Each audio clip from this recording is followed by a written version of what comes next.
G'day, Knoxy here, how you doing? Welcome to the Racer channel. Special treat for you tonight. PCUP Racing, car I hate, at a World War II airfield, otherwise known as Sebring. Probably a track I don't like very much, to be fair. But we're going to have a go, and the format tonight is we'll do some quali.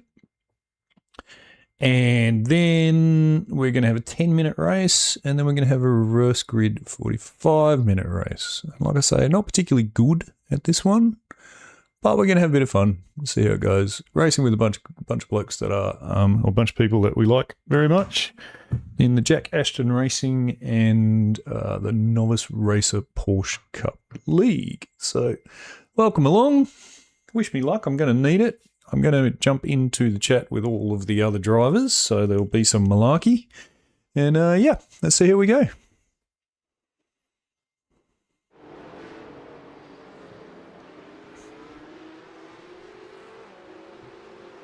We've got to remember about 14-year-old to do. Yeah, I was about that young. how old were we? Yeah, I was going to say, I was about that old too. Say hello to the stream. alright. Yeah, but you also didn't have a 30-year-old telling you. Why? There's nobody watching it. True, Andy. Correct. Don't do what we said, Kaysen. Please be nice. Okay. That was me being nice.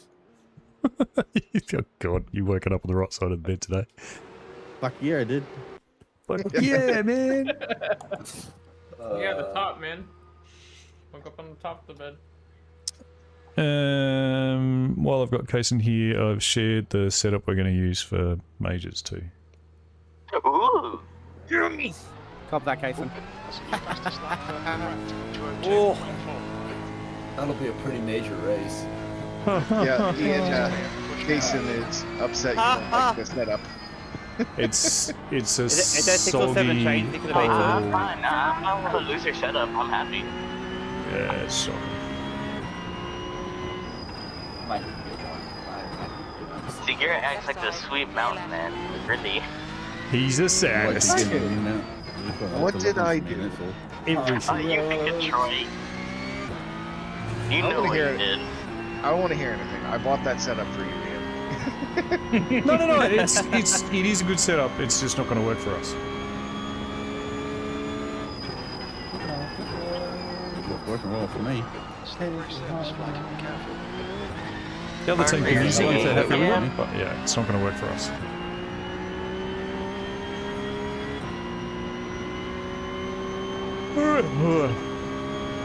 Hello guys. Hello. How you doing? Hey, you bike. Good evening.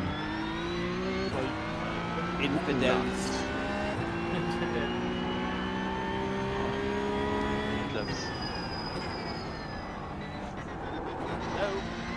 Hello. Hello mate. Hello, John Down. Stewart. Yeah, g'day, mate. How you going? Yeah, g'day. Yeah, g'day. Yeah. G'day, Cobber. G'day, mate. G'day, Cobber. What the fuck's going on with you?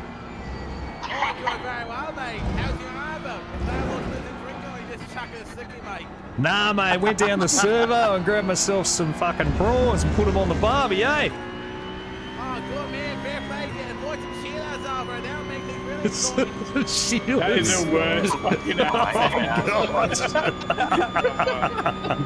Make sure you get yourself a cart and a 4S gold and some fucking Winnie Blues and you're all set. Nah, mate. Get some fucking VB. Get that into ya. Oh, the fucking BB, get that piss out of here. Yeah, get some fucking BB there. Oh, that's always a good way to spoil my party and eat it, like. Why are you turning Eshe slowly but surely? Just get- No, you're getting you're turning it to an Eshe slowly but surely. Eshe, that's a new one to me now. Eshe, what are you fucking Yeah, doing, you got to put your AJ 's hands like on a- and go, like a go chav. wait down at the train station. kind of. and bum ciggies off people. Oh, bro, do you got any fucking ciggies, bro? Like, I just need a fucking ciggy. Oh, bro, have you got $1? I just need a train ticket, eh? Here, can me behind you. That's right, you're being educated. You're being educated. It's okay. Well, that's all right. I'm actually from Ireland, by the way. I was just putting on an Aussie accent. That was good. Really? Really? Really? Oh, Really? We would never, us Aussies would never have picked that. No way. No, no way, man. Well, I mean, considering the amount of Irish that are moving to Australia, I'm surprised you haven't. You sound like a leprechaun, Tim. You do sound like a leprechaun.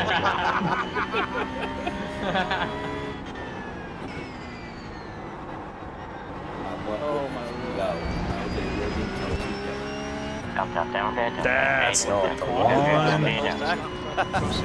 Tires really die towards the end, don't they? Oh, another drift worker? Tires really die towards the end. Hey, Tommy, can you steal the fastest lap from Jason? No, you may not. Oh, rude. You know what, Parker? That's fine. I understand. I see how it is. Yeah, what the hell, Parker? Honestly, whose side are you on anyway? Besides which, don't encourage Tommy. Fucking hell. Savage Yeah, Pedro. we all know Ian can't do it. Yeah, I know, exactly. So don't. I'm always happy to see someone else, anyone beat Tommy, really. Why are we beating him for? That sounds a bit rude. Like, Ed needs to drive. Just beat it. Right, we use stones. There's Case's Mickey Mouse voice again. If you want Mickey Mouse, I'll hit you with a Mickey Mouse if you really want. Then, Dan, let's hear you. Let's hear you. Yeah, let's hear it. What are you guys up to? Boy, you want to watch that Pretty good. Yeah, okay, you know what? I'm gonna have to give this one to Case. He does it better. That's a little bit better than Stuart's Australian. Almost. Mate, that is a shed load better than Stuart's Australian. Come on, Andy. Lads, look at my mate. So what? The accent isn't 100% like the Australian one. But Marius is funny, right? I just thought Stuart was from Canberra. Wait, what? What you thought it was from? No, Andy's picking on me now. He's taking on you? Okay, yeah, I misheard that. Ian does a really good lesbian impression.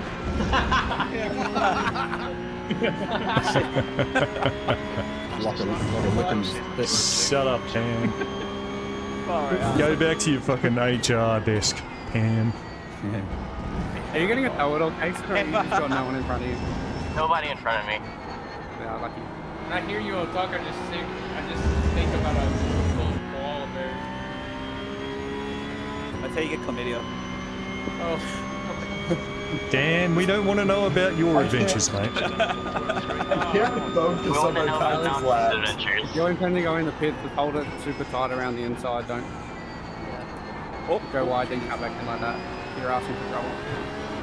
Definitely just create chaos. Oh, Hey, yeah. Dan, that was a nice Just little go dance really- you just did.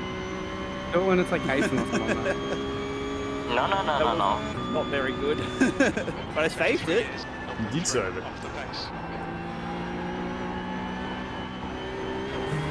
Oh no, I've got Dan behind me again. Yeah. I'll try not to. Ah! Bye, Garrett. Bye, Garrett. Dan, what did you do? I mean, what did you do? I was a Somebody witness. remove the cones and I'm not happy. I was a witness. There was no Dan influence. It was just Garrett. I was just Garrett doing Garrett things. He was under pressure for no You reason mean sketchy whatsoever. burger? Just because Dan was there. That was So still they crap. 2-1. It was 2-10 up. That's not the line, Dano. Oh, Andy, I know. I remember the ad. Franco Cozzo. Mugello. Franco Okay, guys, Cozzo. let's do it now. Puta Can everybody sky. say hello? Hello. Hello? Hello. Hello? That is not the one. Yes, hello. Hello? Hello, Hello? multiple streams. Yes. Hello? Yes, hello there. Huh? Hello? Hello. I was wondering how long that was going to... Yeah, I was wondering how long that was going to take. Hello. You do the taxis. Oh, wow. Go away, Ian. Nope. Go away. Nope. Please? Nope. Would you please? No. Putty, please. Nope. Cherry on top? Boy, I am also streaming. War streams going on right now. I could throw up a GNR one. Do it. Do it. Do it. Do it. Do it. No, I want practice. Do it. Do it. What? Do it. Hey, see Dan. Do it now! Do See it Dan. now! Whoop. Do it now. I like that one. That's a good one. I want bloody putting cones to create What extra the- drag for me. What the? Sorry, Chad. That was not intentional. Right behind you, Knoxy. Not for long. Well, maybe not for long, but I'm just saying that for the moment, I'm right behind you. Oh, thanks, mate. No worries, I just thought I'd just kind of let you know where I am, so I don't crash into each other like that. Okay. Stuart, Thanks. you're supposed to Oh, go there's full Aaron. kamikaze He's on him. 24 seconds in front of me. Hey, again, Parker, I didn't catch that. You're supposed to go full kamikaze on him. Didn't catch okay, that. It well- sounds like Ian playing cricket. Well, luckily, Parker, I ain't like that. I'm too much of a gentleman for that. Or at least I think I am anyway. He's not wrong. Get him.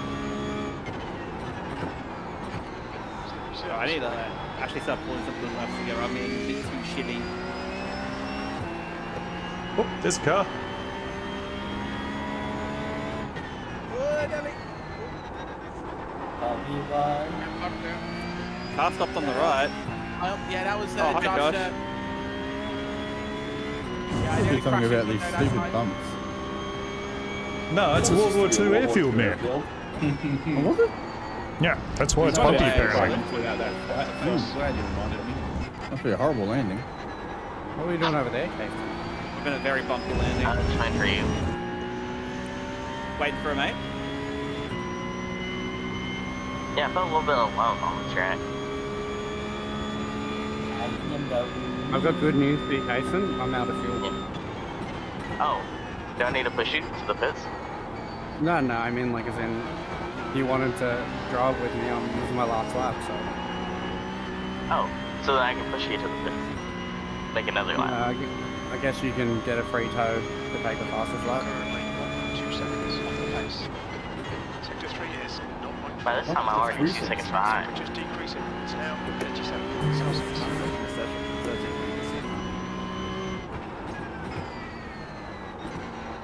I am so sorry. I am so sorry. I will hit somebody. Well, why would you do that for, Jason? That's just kind of rude, honestly. Where are you, Dan? Where are you? No, Where no are one you? hurt Funny you. to watch. Don't worry. It's ever Blake and you and Andy saying 6'7" all the time. I don't know what you're talking about. I have not said 6'7" once at all time. No, it's Knoxy. Yeah, we've only Casey, Casey, we've only said it like 6 or 7 times. Yeah, I reckon Dan's maybe said it 6 or 7 times. Exactly. I've got a good question for everyone. Does anyone know the average height of a USA basketball player? It'd be 6'7", wouldn't it? Please I think don't. so, yeah. Is it 6 or 7 feet? What's the average number of bugs in a computer? Is it 6 or 7? 0? No. Make it I think the stop. real answer is, Make it and it stop. depends on if you got 6 or 7 Huntsman spiders or not. Make it stop. Make it stop. I haven't seen my huntsman for a while, actually. I thought you put outside. I'm sure If I see it, I have to get those. If I see a hunter, I have to get them outside ASAP, or my cats will kill them. Oh, cats love a good huntsman. Oh Where yeah. you going, Andy? Especially no. one of them will rip the legs off them. I was out of field. Right. Should we do the pit thing? No, people are practicing you and interrupt them. Yeah, don't interrupt. Oh, people. now Andy's all bloody. Oh no, you got to follow the rules, please. No, because I've learned No, that no, there is no, a possibility to fly over the track accidentally, and now I No, know. no. Remember round 1 of last season? Yes, I remember that I accidentally bounced and flew over the whole Monza track, over the top Yeah. of someone driving underneath. Yeah. That's wild. I'm passing what I've learned on, so it doesn't happen again. Are you sure you don't? I'm glad you're passing on your wisdom and knowledge there, Andy. That was fun. It's very mature of you. Oh, there's Yenta. Oh, Very- Knoxy? It's a very bold decision, you know what I mean? Yenta's rally driving. Knoxy, your thumbnail. This is literally the first time I'm ever driving this track. My thumbnail what? I'm looking at it, and on the floor shit, it says eye facing. I know. I stole it off. That's what's on the banner for the league. So we're playing eye facing now? Yeah, that's what's on the banner for the league. Yeah, that's what AI came up with. That's the new game, eye facing. Did you know? New hit game. Just come out. You play the safety car. you do 6 or 7 laps in the safety car. Okay, Dan, where are you? You know what? I wonder what happens if I just do this. Parker, what are you doing? Why is it going up to 10 seconds? Dead stop. Oh, that's the wall. Oh yeah, don't get out of the way. I want the draft. Oh, like Darren Howell was connected. It's Darren. That's Darren Howell the Third Esquire. Thank you. Aaron Hayden Howell. Oh, it's he's Lord of the March. What a name. Remember that? He's also Lord of the March. I made it. Whoa. Hey mate, how you doing? It's not just a session, mate. Yeah, I didn't think I was going to be Nick here, is finally part of the majors. Oh good. Someone else who can beat Andy. Ridiculous. Lovely. And Tom. Hey, we've got 25 people. Reese, have you made the announcement yet? I haven't done shit. Wait, there's an announcement? No. Wait, don't do that. Oh. Well, now I know there's an announcement. Who's the rally driver now, mate? Don't do that, yeah. Don't do it that way. I thought I'd try out Jack's method. Didn't work. Not for me. We got a 10 block wannabe here. Ouch. Did you have fun camping there, Jack? Yes, mate. I've literally just got in. Just going. I'm sure it's a lot safer than what Garrett does in West Virginia when he goes camping. Are you actually racing, Jack, or? Yeah, I'm trying. I'm loading. I've got 0 practice, so this could be fun. Yeah, Garrett, how Zero many loaves practice. of bread did you go did camping practice with? the other day. How much what? How many like, loaves of... yeah, I mean, like, just Oh, going all straight of into them, quality. all 5. No, just drive through everyone. Drive through? I'll have a prize and Oh, pack. yeah, there's Reese. I was wondering what Reese meant, and then I saw... R. I think probably a good mention would be to, when you got cold tyres, everyone, turn 1 is going to be an absolute bitch at the start of the race. Oh yeah, I've done some practice race It's starts and they're not less the greatest. grippy than you think, especially if you just come from all the practice you've been doing. Starting the Porsche. Oh, yeah. Oh, yeah. All depends how big your nuts are. Oh, yeah. What? What's going on? I forgot about starting. Knoxy going, oh yeah. I forgot about starting. Don't worry about it, Kason. Okay. There's like there's 6 or 7 things you have to worry about at the moment. Okay, and Dan, not that's one of them. enough. That was delayed. Yeah, how many more times do we need to say that before Kason leaves the Discord call? Is it 6 or 7?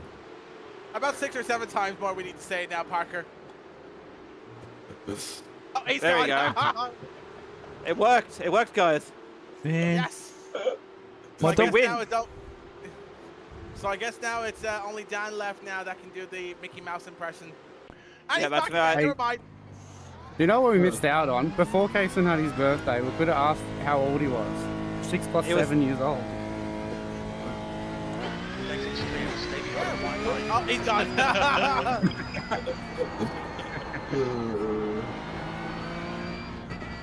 Okay. Oh. I'm done. I'm Cool. happy. Trying to stay out of Jerry's I'm way. gonna stop. I'm gonna stop now. Oh god. We're horrible. No, we're not. Okay, it's... He's back for the 16th. Ew! Yikes. It's probably about the 6th or 7th time he's joined, I reckon. I think so, yeah.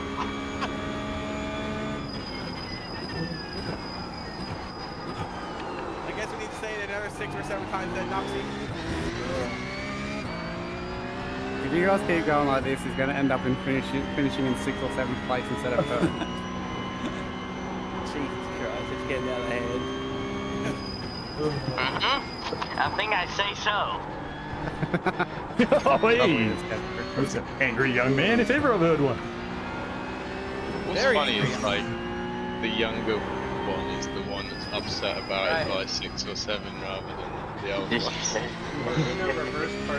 Do you know what though, Jack? I wasn't gonna hear this number anymore. My 11-year-old is the same. Like when I say it at home now, my 11-year-old's like, "Oh my god," and he gets really upset with me. So your 11-year-old is a 67-year-old man. What? Stop the way you did the way you did the oh my god. It sounded like he was having a heart attack. Okay. Your impression of the boy sounded like an old man. No, I got the I just thought theory. it was your natural voice. Yeah, I was gonna say the thing is that I am an old man. It's difficult for me to not sound like an old man. When were you born here? 1967? No, No. he was. No, he was. No, it was. I mean, you are using the right numbers, 6 and 7, but it was 76. So we just have to swap the 7 and 6 around, and then it'll be the right year then. You're only 2 years older than my dad. Shut He's a year old. fuck up. I thought he was around during the Roman Empire. When did you mean born in 76? Jesus Christ. You were born in 76 too, weren't you? Yeah, but that's the point we're picking on you. I mean, you make a solid point. What the hell are these pop kids doing in front of me? That's it, reported. Vlogging. Oh, we got another Smurf here. Far left, clear left. Sector 1 is kind of nervous. Especially for the 10. Oh, the 10 minutes. Oh, bugger off with the latency variation. I'm not having this happen again. What? We're gonna Andy, you get back here. So I'm This is Le Mans Ultimate. Thank God it's not Le Mans Ultimate. I don't feel very ultimate. And we're not at Le Mans. Ah, okay, so you're not a big fan of LMU then, Dan, no? I don't own it, so it's okay. Ah, okay. No, since I tried Danny to press Yale. the button there that lets me look behind, that lets me look behind my car, but I forgot this is iRacing, not LMU. Not F125 either. Yeah, that's okay. I And tried left damage. F125 myself there, but honestly, great game, but it's a copy. But I think it's purely a copy and paste of the previous game. Anyway. So, Kaysen, Yarn in my chat says the more you're ticked off by stupid crap, the more you need to let it go and breathe through it, or you're gonna get more of that from others. Yeah. Did it till I watch, you keep coming back. What he means is, because you're acting the way you are, everyone keeps doing it. Yeah, I know that. and I did say that about half an hour ago too. This is I think you told him that like months ago, to be honest with you. Yeah. Probably, yeah. On today's episode of Cyberbullying. Whoa, don't throw around that word. Whoa. You're bullying a minor? How dare you? Look, we can't employ the bully hunter service anymore because they shut down like 2 months after they announced it. Oh, Jack is here. Hi, Jack. Hello. Anyone actually knows what that is? That's a very like. I've made him. But yeah, you joined the madness of people changing a number. Are you racing? That's 7 number. I'm racing. It's a holy number, Kaysen. What do you mean? Is it? Trying to. It is now a holy number. Okay, Yeah, there's a hole in the six. who just blew up their engine? As in, holy fuck, shut up.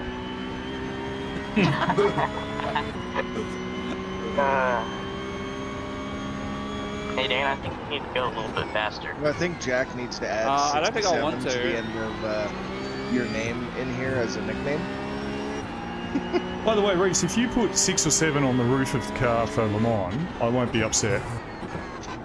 I don't know how to do that. Even I better, saw this put it amount of in the end. sandwich in there. Put it where the sandwich is, because Kaysen will see it the whole time he's driving. Yeah. In fact, just put in 6 or 7 sandwiches. Even better. I'm pretty sure. Yeah, it does. Parker, what are you doing? Trying to blow up my engine. Well, that's not the line. Why are you not Wouldn't coming up talk my about blowing relative at all? things inside of other people. That's a bit weird. Also, my chat has decided that the thumbnail I used, which was Jack's Jack's banner is AI and therefore lazy. So Jack, you've just been called lazy by my chat. Tell your chat that they couldn't bother. Tell me I'm not a bloody graphic designer, so I ain't doing any of that part. I'm a race car driver, mate. Exactly. Yeah. We all got to know our limitations, don't we, mate? Well, that looks good. Anyway, boys, qualifying starting, so best luck to all of you, yeah? Yeah, mate, you too. I want your chat to make a better one, Ian, without using AI. I just like the fact that it says I pacing. That's cool. Alright, I'm gonna mute them. Well, yeah, me too. Jack is pacing while yeah, I'm gonna be. Yeah. Good luck, boys. See you after qualifying. Good luck.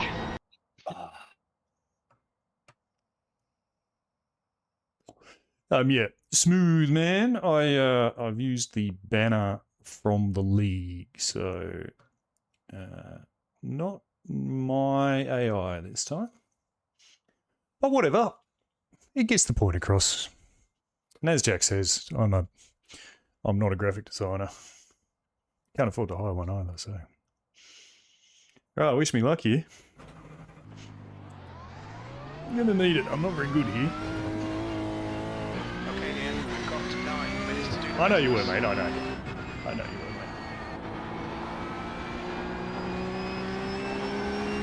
But we're picking on Jack, so it's okay.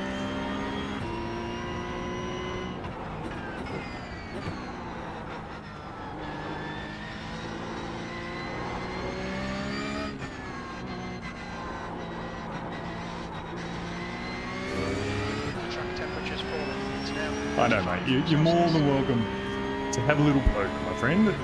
All good. Everybody does. Just ask your aunt.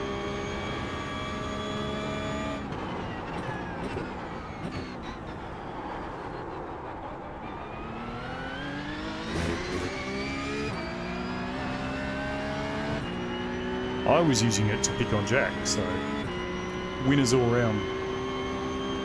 Thank you for coming to watch, by the way, mate. I appreciate it. This is unlikely to go well. I'm not very good around here. But I have a cunning plan for the 45-minute race.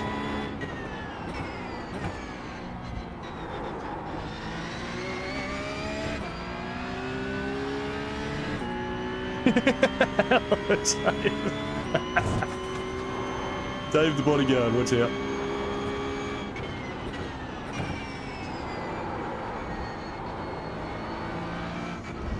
Are you qualifying, Dave? What are you doing in chat?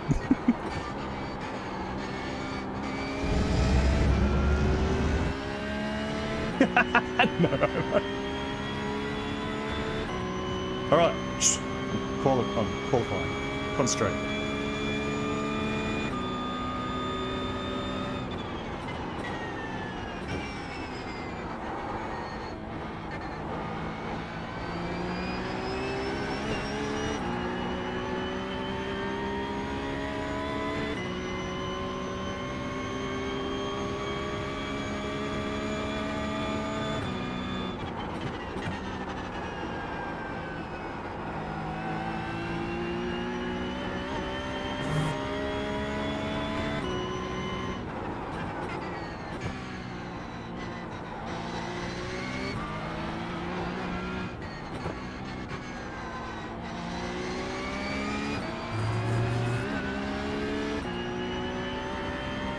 Since we started, I seem to have forgotten how to take that left-hander. It's suddenly become much slower to me.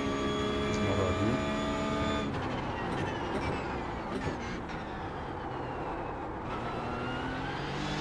ideal. Missed the apex.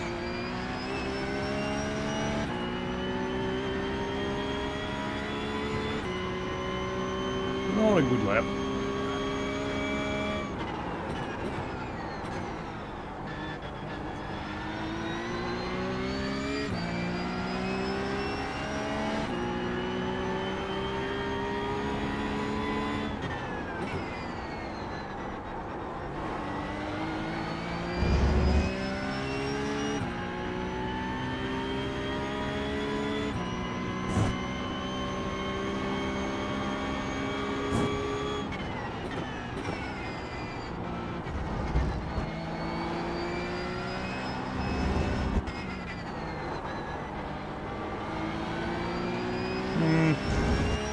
Left a fair bit on the table here.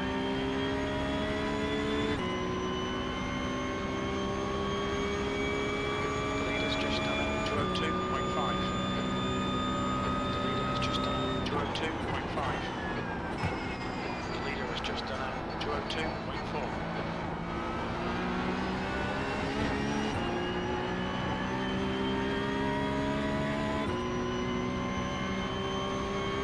202.4. Yeah, skill issues the biggest problem.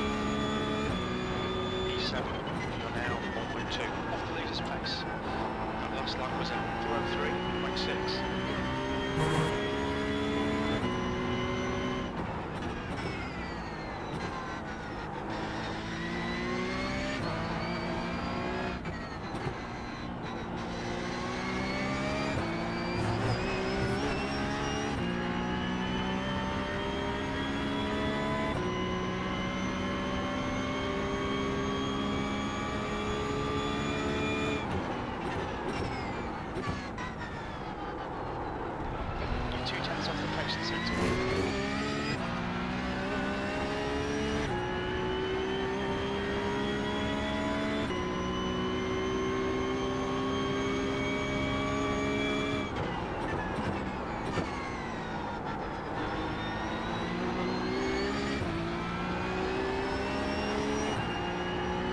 Sliding all the way through there.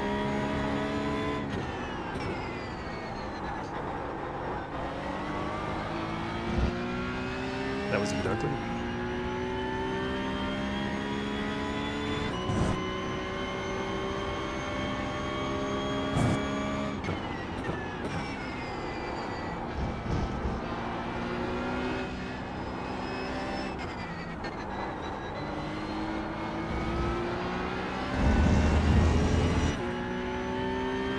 Yeah, it's not very good around here, I think. New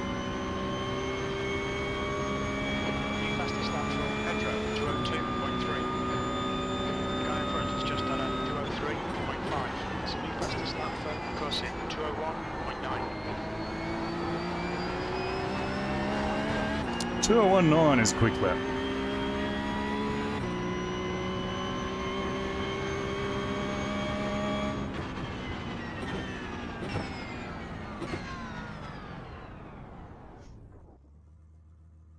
Steve-O's beat me. All right. What do we got? Did 0 practice. Track time is insane. Yeah, track time's not too bad. We did 50 the other day. 53, 54 actually, yeah. As it happens.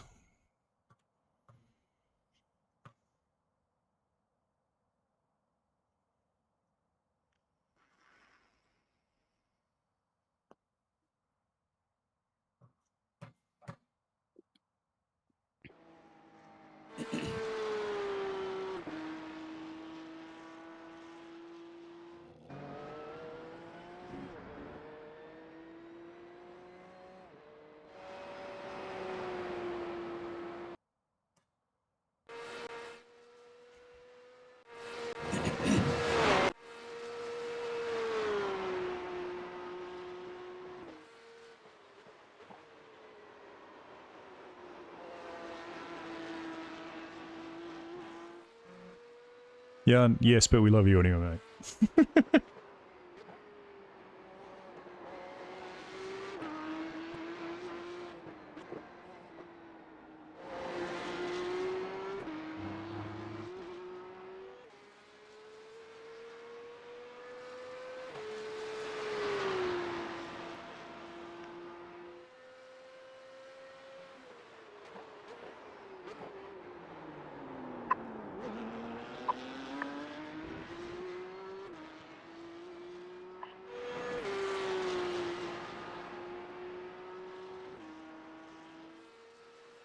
We know, Jan. We know, mate. It's all good. Dave, did you do a quali? Let's have a look. Dave Van Dam. Oh, yeah, there he is. Hey, only 4/10 off me.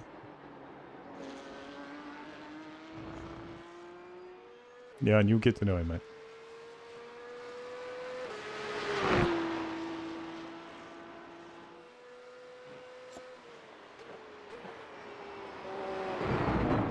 Yeah, you two will get along fine.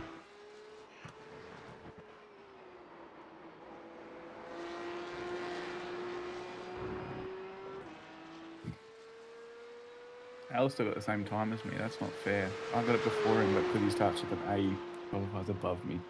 Oh. Yeah, that's a thing I've noticed they need to fix. Bloody It should alphabet. be who sets it first, surely. Exactly. Yeah, That's how. you think so. No, so that's the other thing, Stephen. There's actually 5 digits. It only 5 or 6 digits. It only shows you 3. Yeah, okay. That's the end of the session. P9. Congratulations, Kason. Well done. Yeah, good job, you. guys. Yeah, well Sorry, done, there's not Jason. 6 or 7 digits. Oh, yeah, okay. Yeah. Funny. 30 card grid. 30 card Right, grid. guys. Yeah, everybody. Good luck with the race.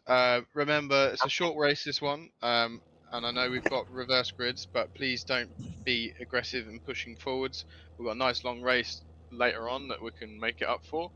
If you do have a bad result with this one, so don't be aggressive. We've got plenty of time to do all of that in the next race with plenty of time. I think, as Andy said, a reminder that turn 1, lap 1 is going to be quite sketchy. The cold tyres going into that corner is going to be scary with a lot of cars around you. So don't go right up the bumpers of people expecting them to brake late at the last minute. Be wary, people might be braking early. Lots of considerations to take when entering that corner. So just take a bit of extra precaution. And yeah, side by side as well, just expect that people... it's going to be tricky for people to stay tight on the tight line, so just take considerations in that area. And yeah, have a safe race, clean race, and any issues you have throughout, any incidents, please don't shout about it on the radio. Please no messaging people. This is what post-race debrief is for. So none of that, please. All right, I would like to keep that all clear. But yeah, all the best. 30 seconds to grid. Race will start in 30 seconds. Good luck. See, without you saying, oh, yes. Good luck, everybody. And as well, starting starts. Be wary good of people off the line. Especially me. Okay, Ian, we should do well I'm here. glad that Blake, I'm we going to had get on the bumper there just so I can see it better. Strength of field is... Oh, Jack, yeah, just in this race. I'll Keep your nose clean. On the clutch. Okay, standing start. Go. Oh, who jumped to start? Me, I didn't do the clutch. How did you do that, Jack? I didn't. I jumped. Right side. Stay right. On your right. Stay right. Oh! It's not even giving me a black flag. There's an incident You in gave me one. turn 1. It looks like Turner and Roman. We have damage. I think I've started on the flag. No point. The next car is car number 654 B license. Yeah, I've not got a black flag. Just all. Maybe you didn't jump to start, Jack. Maybe you had it. Maybe You it's had, yeah. Funny the song they could clear it.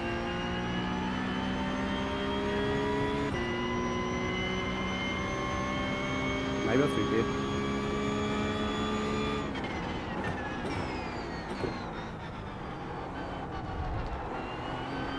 There's an incident in Fangio chicane. I think it might be west of I made an executive decision there and just went through the grass.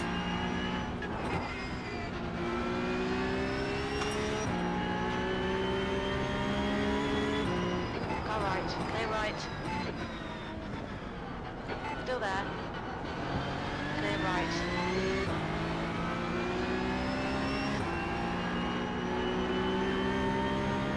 car in front of us is Haywood B license. Their rating is On your left. Hold your line. Clear left.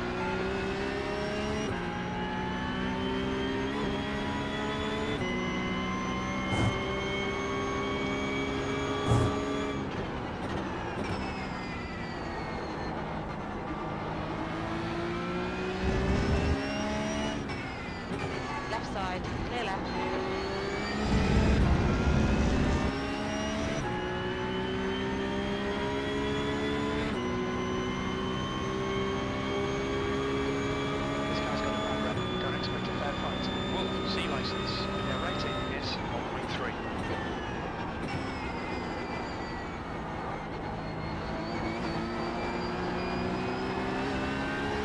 was a bit annoying. Sunset, looks like it's...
Sunset, I think it might be Tashira.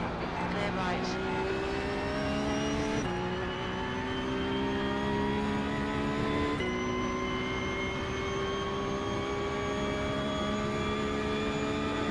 Stay focused. We're still in this 14th. Half distance. Fuel looks good. Glitched.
car is Stuart, and their rating is 2.1.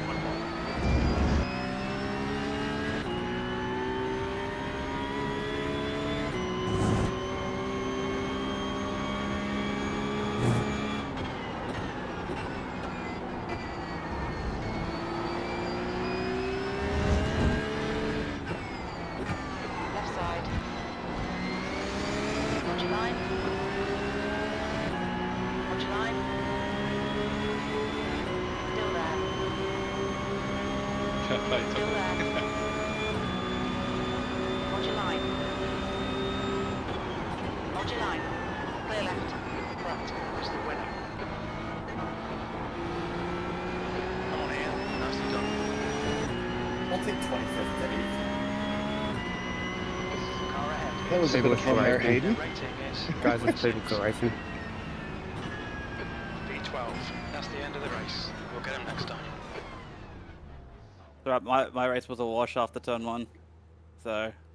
Great racing there, Blake and Knoxy. That was awesome there on the last lap. Okay, so iRacing decided to when the lights go out to put me in pit. Oh. Yeah, they put me in pit automatically.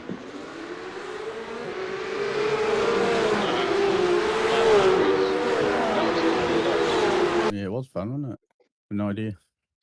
Now I've got to go met my clutch. Oh, Andy won. Nice job. My start was very interesting. I started in neutral. Not just yours, I mate. jumped the start, but it worked. Yeah, I was wondering. I didn't get anything. I don't know why. But yeah, great race, Tommy. It was good. Yeah, that good was attempt really last fun. one. I honestly didn't think you were gonna try it, and then when you did it, I was like, okay, I'm gonna have to leave it, give it up.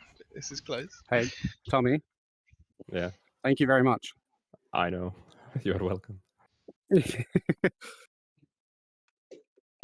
lost the rear a bit on the last acceleration, and then Jack got it on the end, but it was really close. There was a few times he cut off my nose. Oh well. But this was a really fun race, anyway. That's the end of the session. Right, now I have a clutch. I had to make an executive decision after the hairpin just to run it through the grass. I followed you, and it almost went bad for me. Oh. I got meatballed on turn 1. Oh, good, Alex. I don't know if I could have held out for another 10 minutes, but I'm glad that one was a short one. Hey, take the wins. When I got the last lap board, I was like, oh damn, I forgot. Is it Martin? I was so close to stealing the fastest lap off you, Jack, as well. Jack was capable of more, but I was slowing him down, sadly. I know that's. Yeah, we could have caught up to Andy. Oh, that was a shocking first race. Yeah, almost had it. I was in that too, Dan. I'm watching my replay now. I watched like 3-4 people spin at the same time. All right, stream. That was interesting, wasn't it? But kind of fun to come from the back, I guess. That's all right. These things happen. Gives us a good opportunity in the second race, which is reverse grid, so we'll be fairly significantly up the grid. So fingers crossed we'll get away with turn 1 and see where we end up. You're going to apologize to me, Garrett?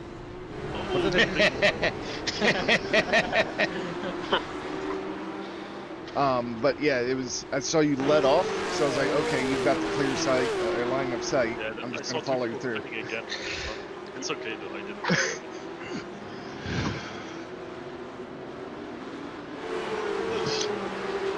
Yeah, man, like, we've all done it.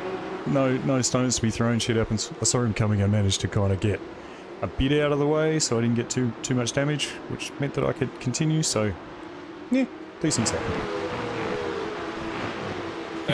You've essentially dropped it right on.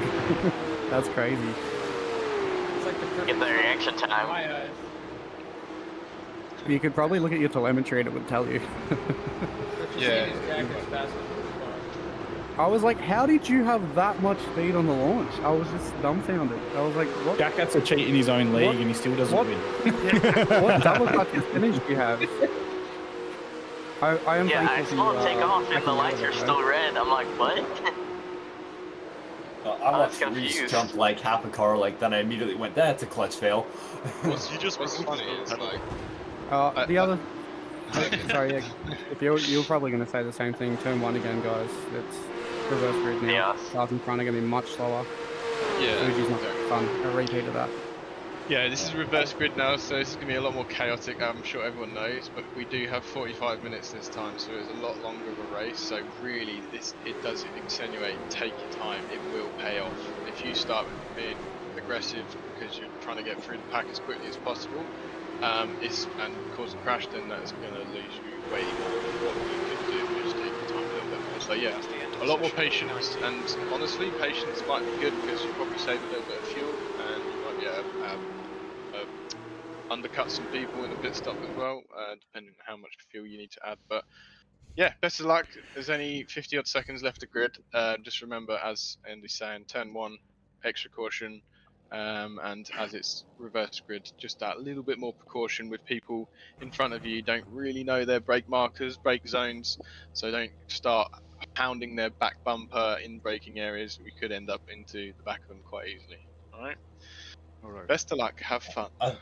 I like how you say it's a reverse grid. I started 25th last race, but I'm only 23rd this one. I started 19th and now I'm 20th. I started P1, now I'm 27. And I see an Ian, a wild Ian back here. Hello. We've got cold tyres, so we need to get some heat into them. No, that's Alan. What are you talking about? That's Alan. Okay, Ian, stay calm. Focus. Yeah, have a clutch. This will be a standing start. Go, go, go. Okay, so.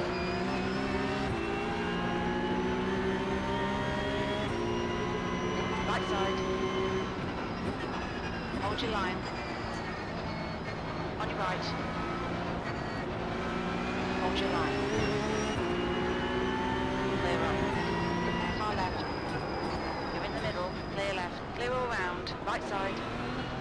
Still there. Clear right. Far right. That was a little bit of net code. Holy cow.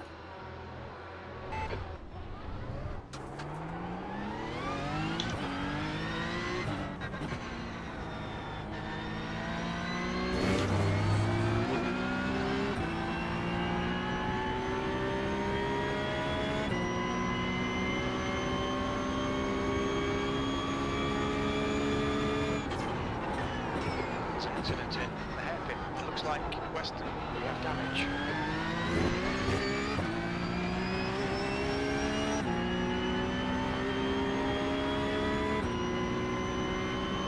Incident in Manchu chicane. Looks like Western. There's an incident in Cunningham.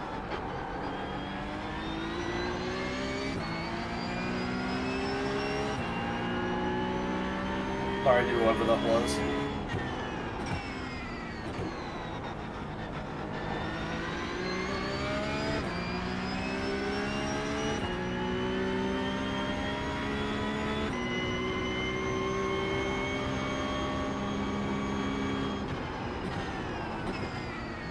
Car right. Clear right. On your left. Clear left.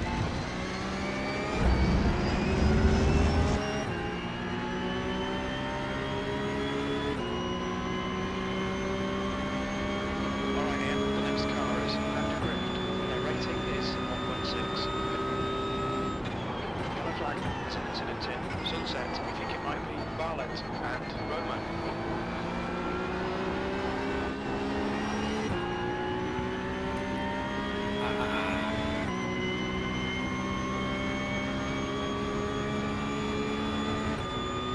B25.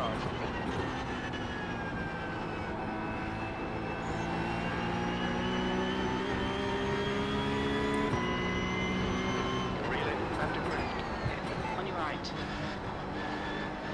Still there. Clear right. On your right. Clear right. Well done, fella.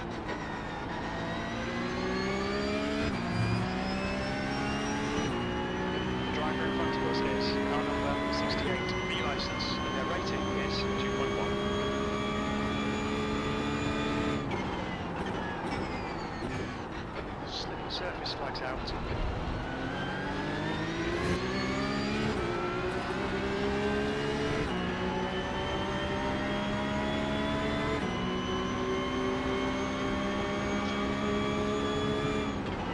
Left side.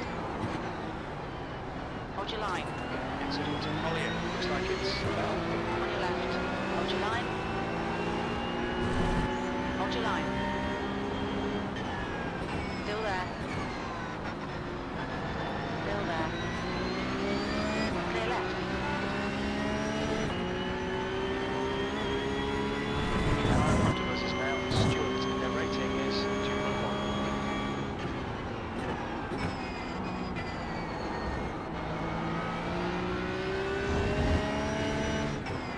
Far left. Hold your line. Clear left. Right side. Hold your line. Hold your line. Hold your line. Clear right. Leader's just done. Right side. Clear right. Hold your line. Still there. There's an incident in Sunset. Looks like it's Kenny. Hold your line. Still there. Hold your line. Clear right.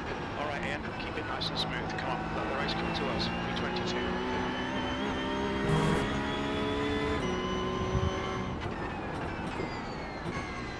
There's an incident in Christensen. Looks like Britain.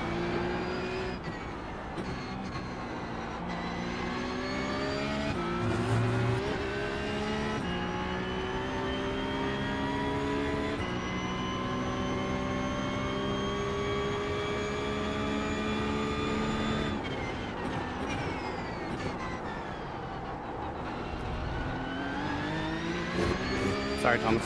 That's my bad, JT. Sorry. Thanks, Thomas. There's an incident in Birmingham. If you can mind Cuthbert, Stewart in. I tried to keep it like as close as possible without touching. On your left.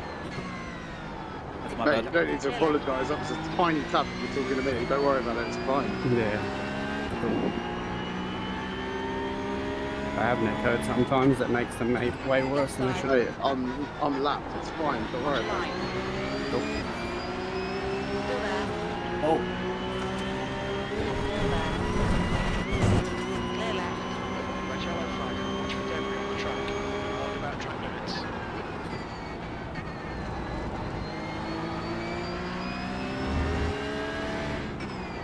On your left. Clear left.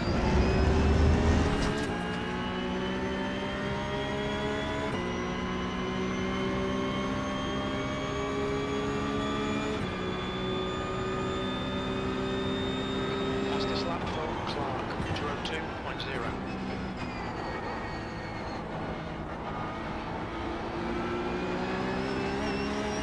Far left.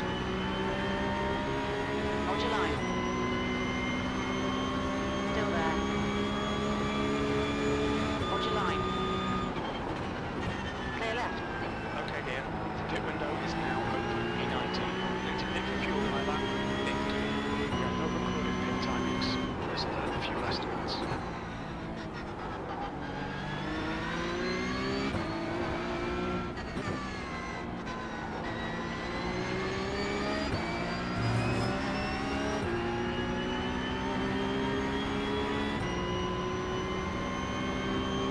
Come on, don't make it easy for him. Make him go the long way around.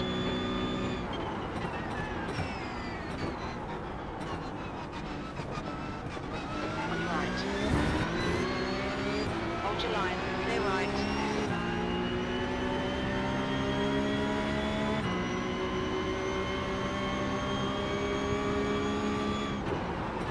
Left side. Hold your line.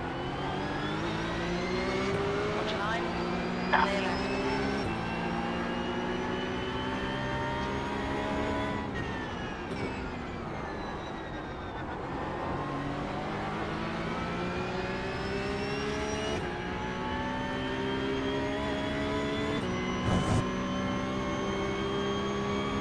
Cheers, Thomas. All right, mate. No, Thomas. Well, if I'm letting you through, I've got to let him through as well. Sorry, mate. Fair is fair, I game went is halfway game. through first. We were alongside before you did. Game is game.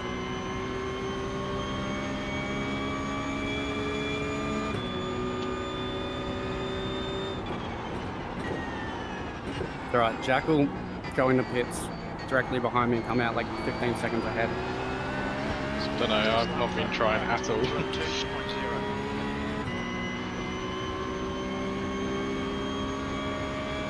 Them first few laps were too chaotic to think about fuel saving.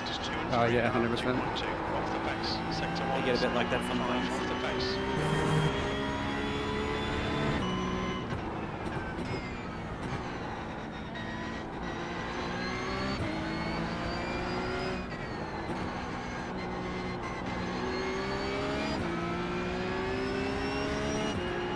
Car right. Clear right. Nice pass. Nice one here.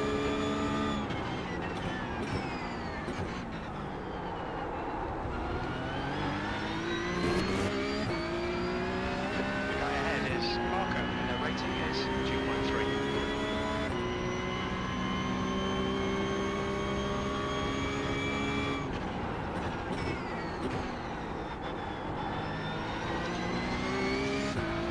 Good boy, Nick.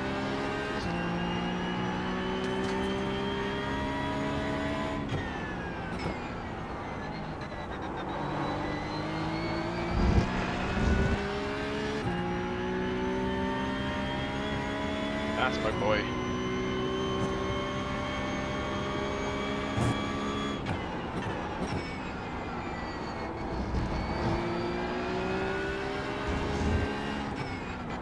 Why are you cheering him on? Because I'm catching you. Yeah, Nick needs to hold you all up as much as possible. Whatever he's doing, keep doing it. What he said. I think that's the end of that.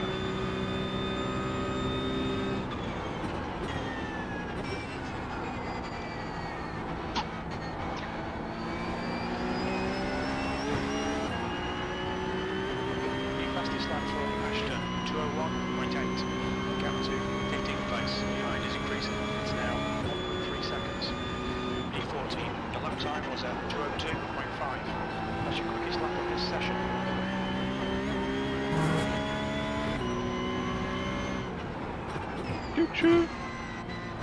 Ah, it's aggravating.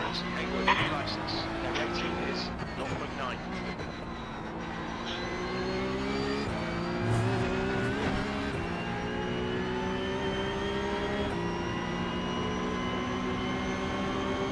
Car left. Still there. Still there. Clear left. Car left. Clear left. Nice pass.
lines. Sorry, Andy, did I give you room at all? No, you just keep hitting me into braking zones. Wow, Jason, how could you? Like you. I'm gonna reference You'll to stop practice. complaining. You should see what happened to Tommy.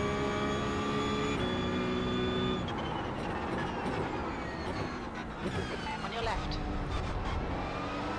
Still there. Clear left.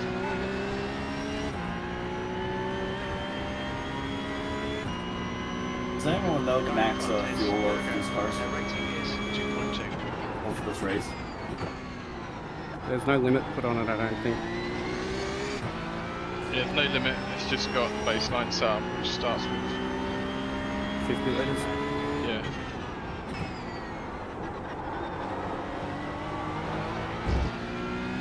So I got damage I might fix.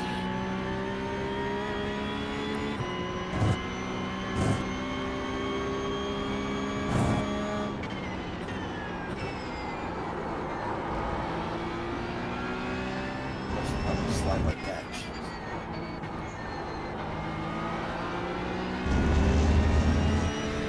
Okay, yeah. Hold your nerve, just keep it smooth. No mistakes.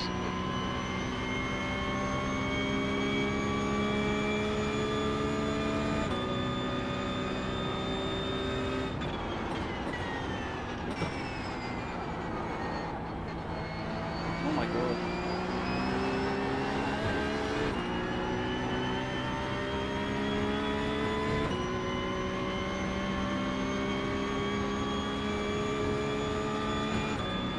P12.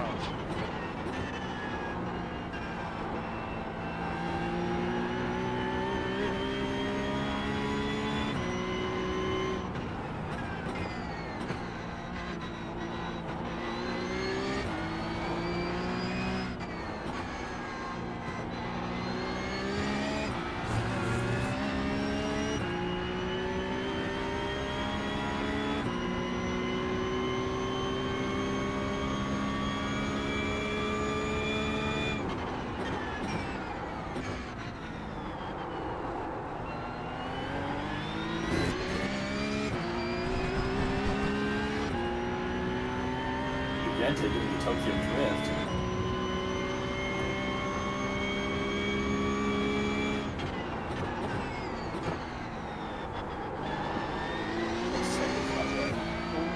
Sorry. Sorry, Martin, that's my bad.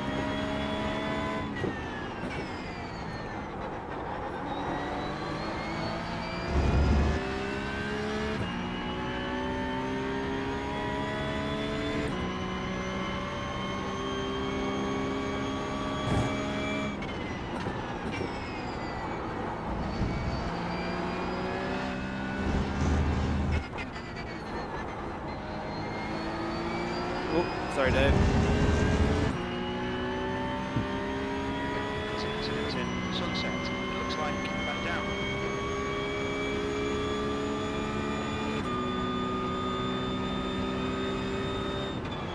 Yellow flag, caution.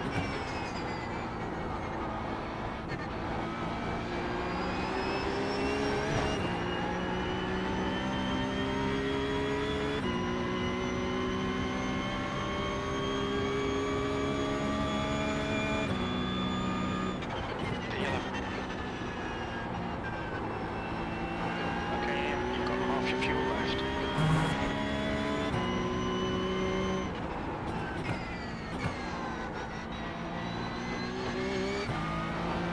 Hey, Thomas. Yeah, go for it, mate. About it.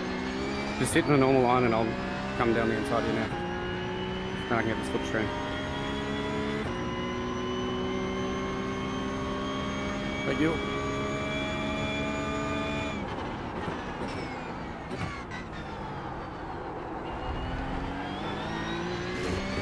I really appreciate it.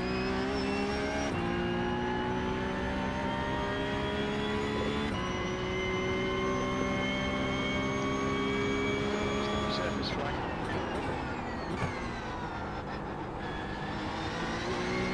Captain, P12 behind us now, 1.8.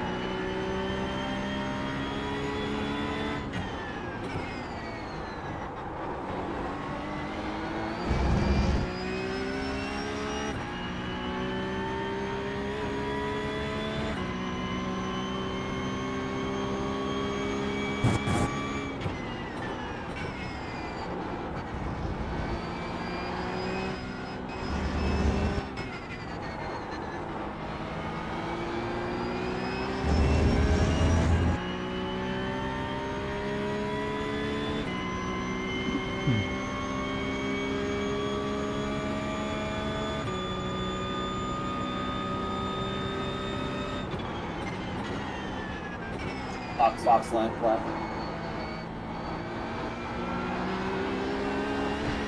Fastest lap for Ashton, 201.5.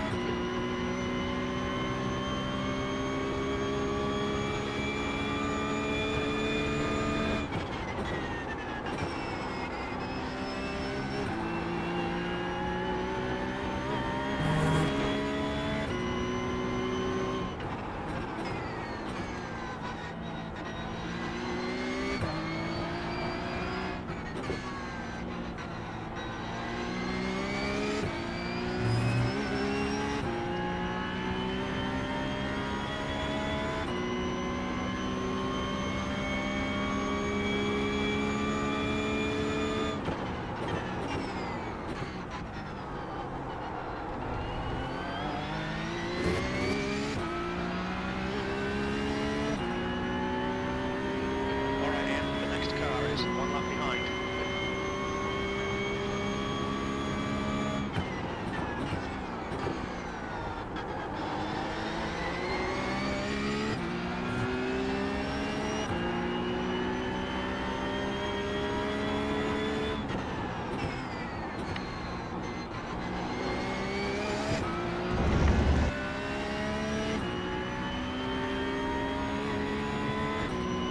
Gap to Bert behind is now 2.3 seconds.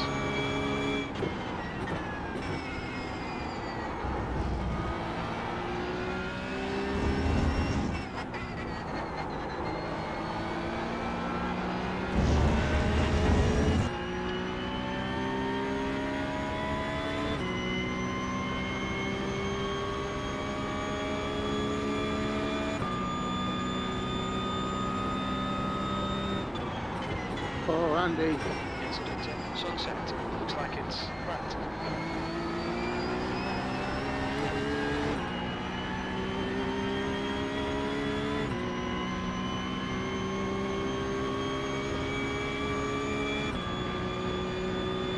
P9.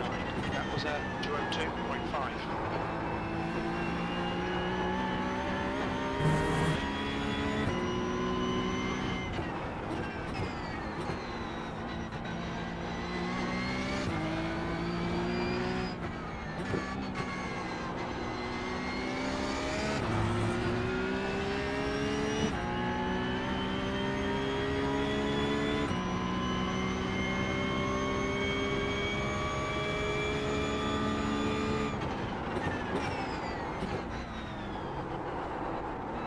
Go on, George, go on.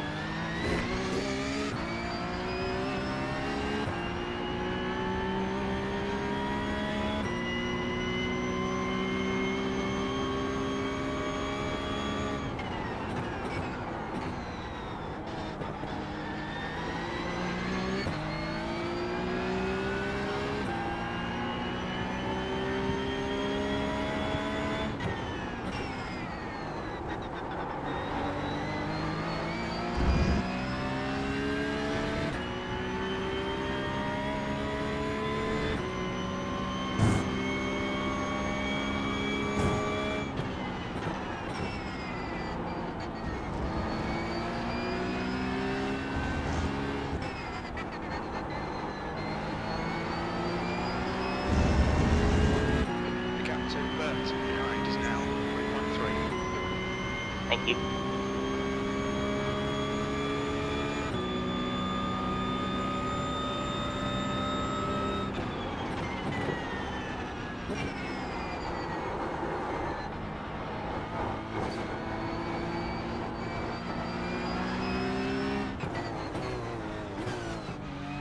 What's your speed limit in the pits?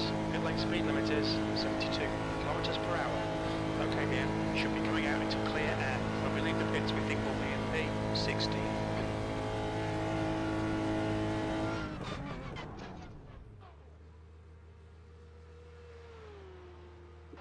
Front right, 91%. Left rear, 89.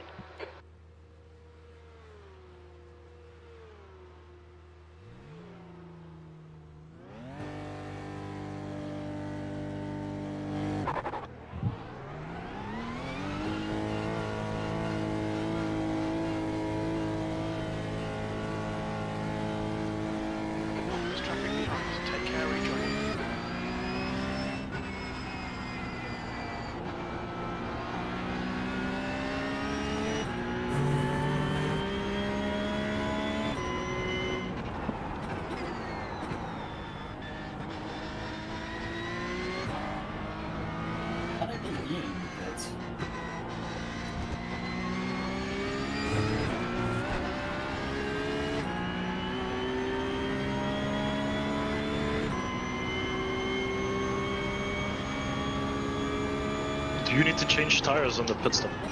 No.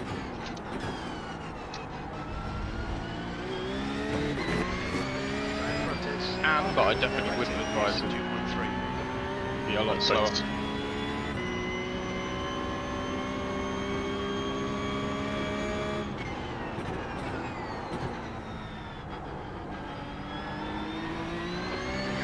Parker ahead is increasing. It's now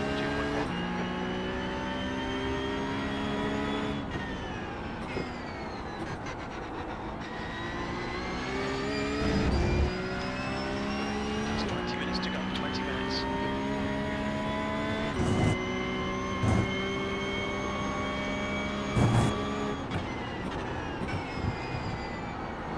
There's an incident in Tower. Looks like Garland.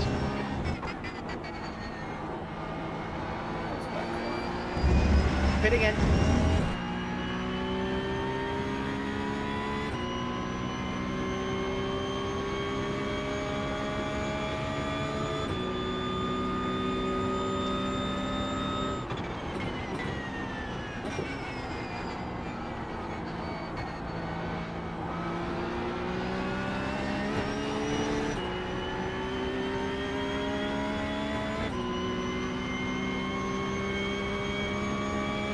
Thanks, Gab.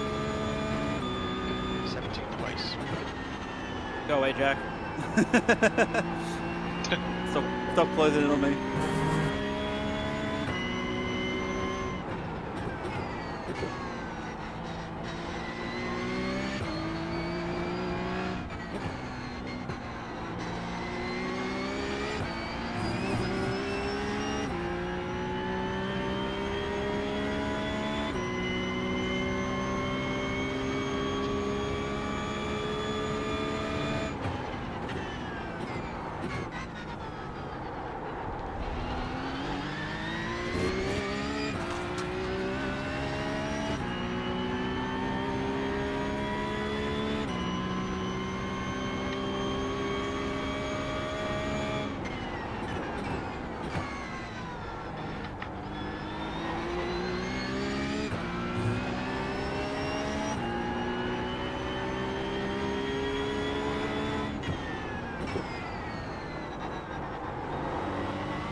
Time was at 2:02.4.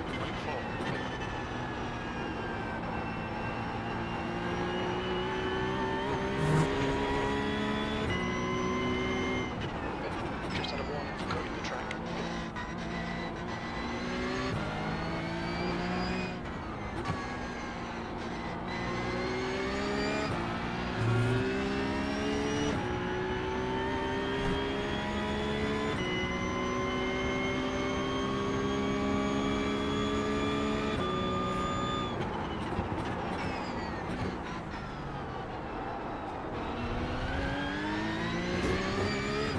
Knoxy, you're too good on the brakes there.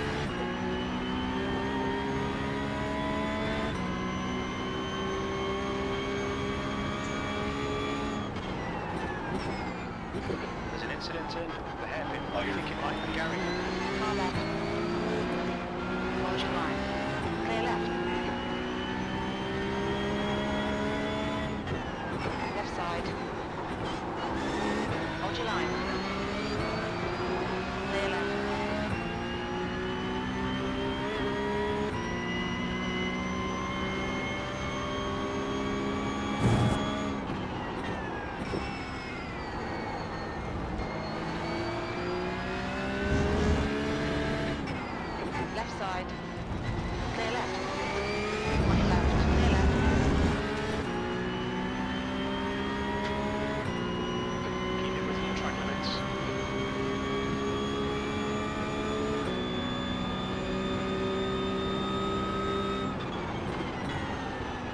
airborne.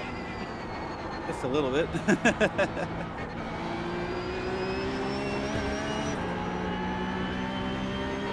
here, there's a car exiting the pits, heads up.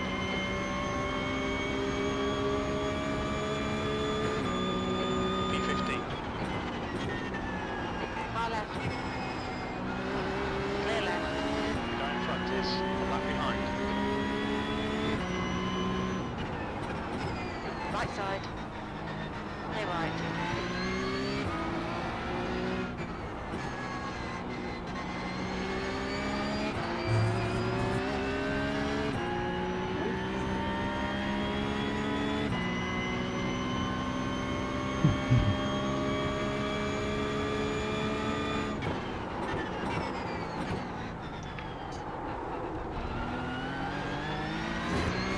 The driver in front's not a Grid Racer. Bear in mind, Roman, D license. Their rating is 1.9. The next car is one lap behind.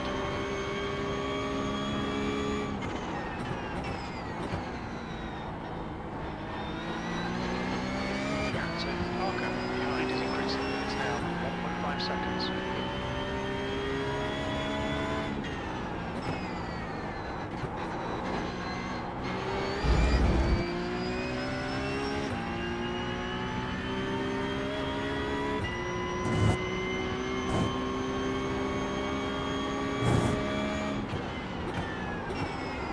Oh, you got a little bit of airborne there too.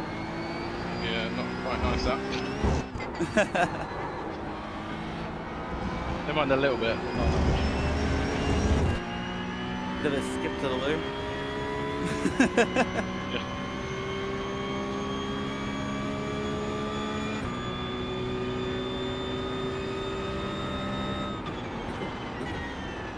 Roman, ahead is pitting.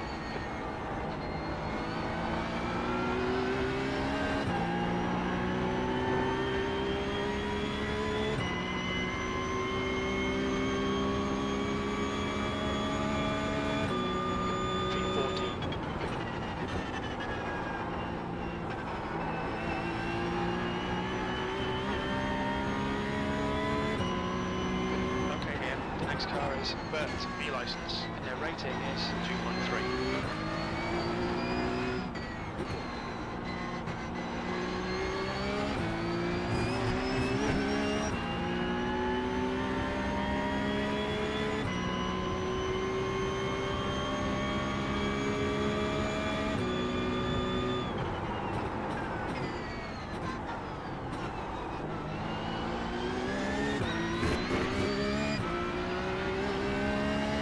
Right limits.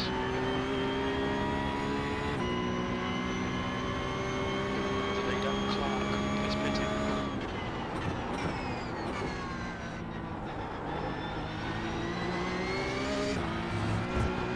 Clark, car number 79, is leading the race.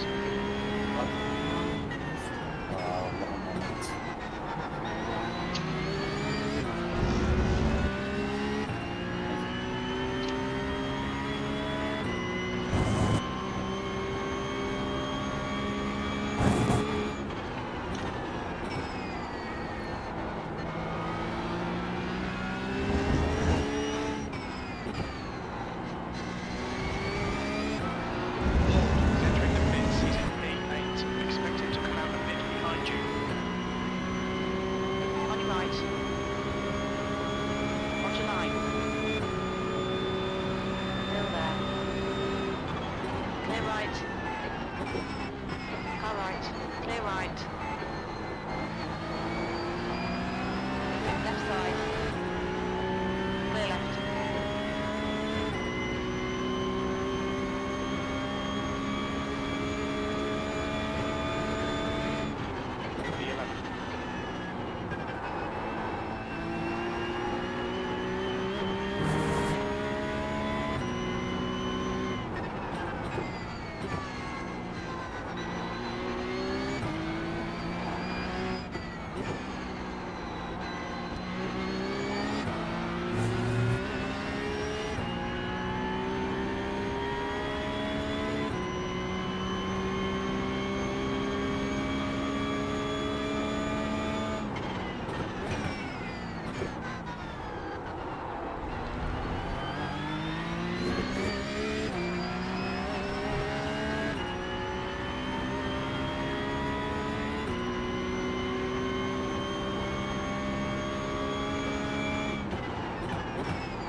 The stewards have warned us for cutting the track.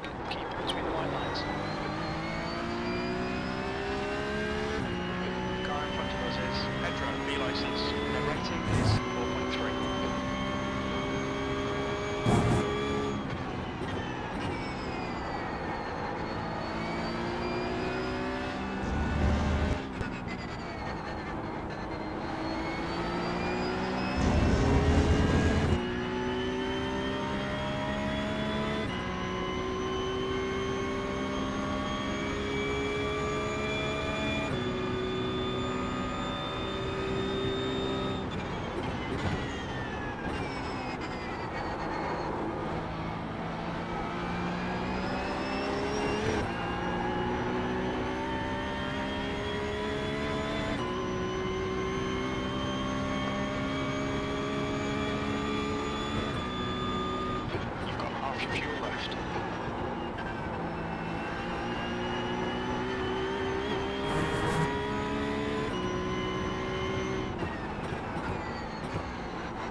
Incident in turn 5.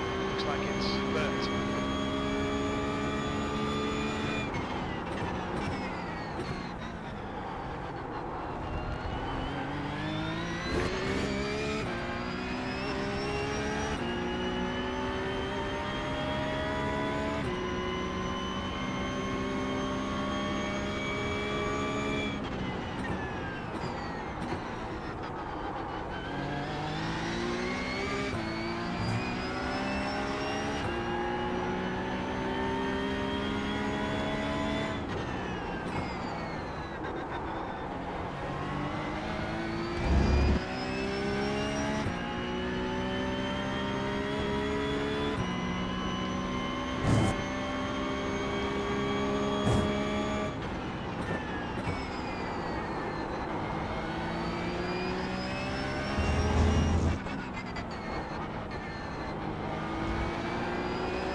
face.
No, Garrett. I think it might be Kenny.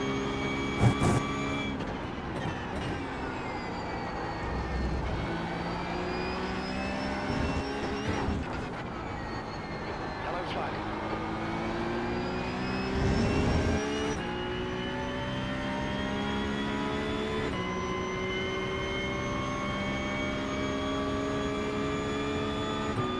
White flag yet? Just now.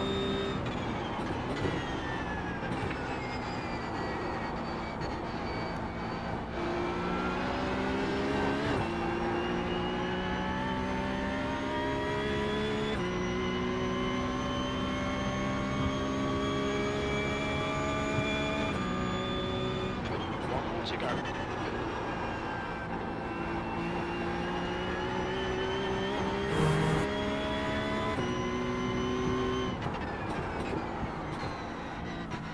Oh, that was cheeky. Incident in the hairpin. Looks That was like very cheeky.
could have dropped my margin just a little bit more.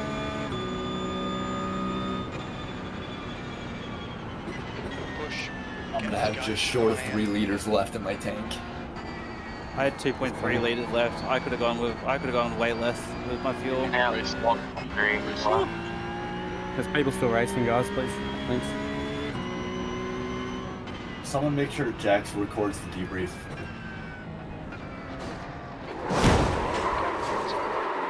That was a good result.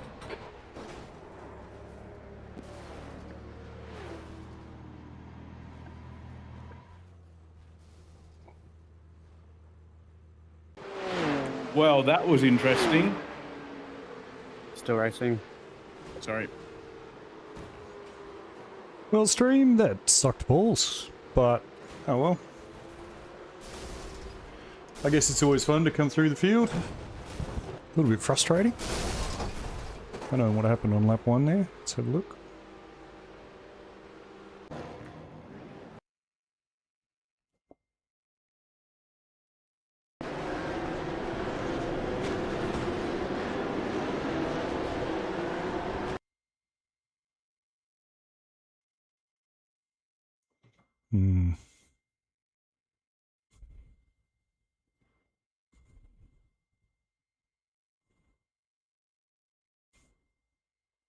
Yeah, not much I could have done there. Oh well. Oh well. That's the end of the session.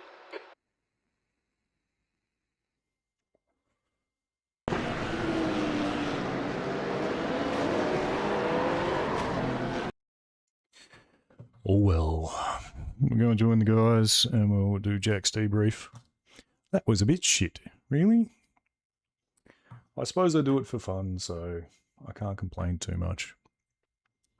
Can't complain too much. Garrett, or did you just bump into me? Mostly me. Mostly finished. Martin, you there? Reese, you were just drifting farther right than I was anticipating while I was trying to continue the corner so we'd both hug left. It was me. Also should say, given that I was kind of already a long way back, I tried something there and put one left rear tyre on, but definitely quicker at the end, but it cost too much in the pits, so it wasn't worth it in the end. But we know now for next time, no tyres. There we go. I think we're finished. Yep. Okay, guys, I'm sharing my screen. I think I'm going to be keeping this one as short and as sweet as possible, guys, today. So if there's really stuff you want to have a little look at, then we will try and get straight to it. But yeah, let's go for it. Heat 1. Garrett, you said about your start. Let's have a quick look. Yeah, I mean, just avoidance. Great, this one. Heat 1, I think someone lost their braking marker or got lost on the way in to turn 1. Nice job. Who's this? Blake. Blake got a pretty rough start. Okay, interesting. The yellow car up ahead when bowling. Yeah. Let's go bowling after going. Oh, okay. Yeah. Okay. We'll have a little look at that. I think it's pretty obvious what I think I'm seeing here. Let's just see. Oh yeah, I get annihilated. Oh. Oh, okay. I think Roman just completely not realizing where your brake marker is, just really focusing on getting up the inside, and then realizing you're too late for the corner and not being able to do anything about it. I think this really does go to show that that awareness of your surroundings and not always trying to go for every gap that you see available. I think, and especially being lap 1, turn 1. I think if you are here, Roman, are you here? Is he here? No. No, he's not here. Yeah. I can slate him as much as possible then, but no. But I think the case really is here. It's never an intention because he's obviously killed himself. I think his intention is too much aggression when wanting to use a space that he's seeing so nice to him available. So for him right now, he's looking at it thinking, yeah, that I'm getting into that. rather than having the mindset of just having a bit of survival here in this first lap, turn one, because yeah, trying to just force yourself into a gap that, I mean, it's there, happy days, but you got to really lunge to get it in there, and that's exactly what he did. He lunged to get it in there, and it's obviously too late, and he's not been able to make the corner, and he's taken many people with him. So yeah, it's a slam dunk penalty really, because it's just shouldn't be doing any of that. I think the case really to say about it is like there's no need. There isn't any need to do this. I think in my cold opinion tires as well.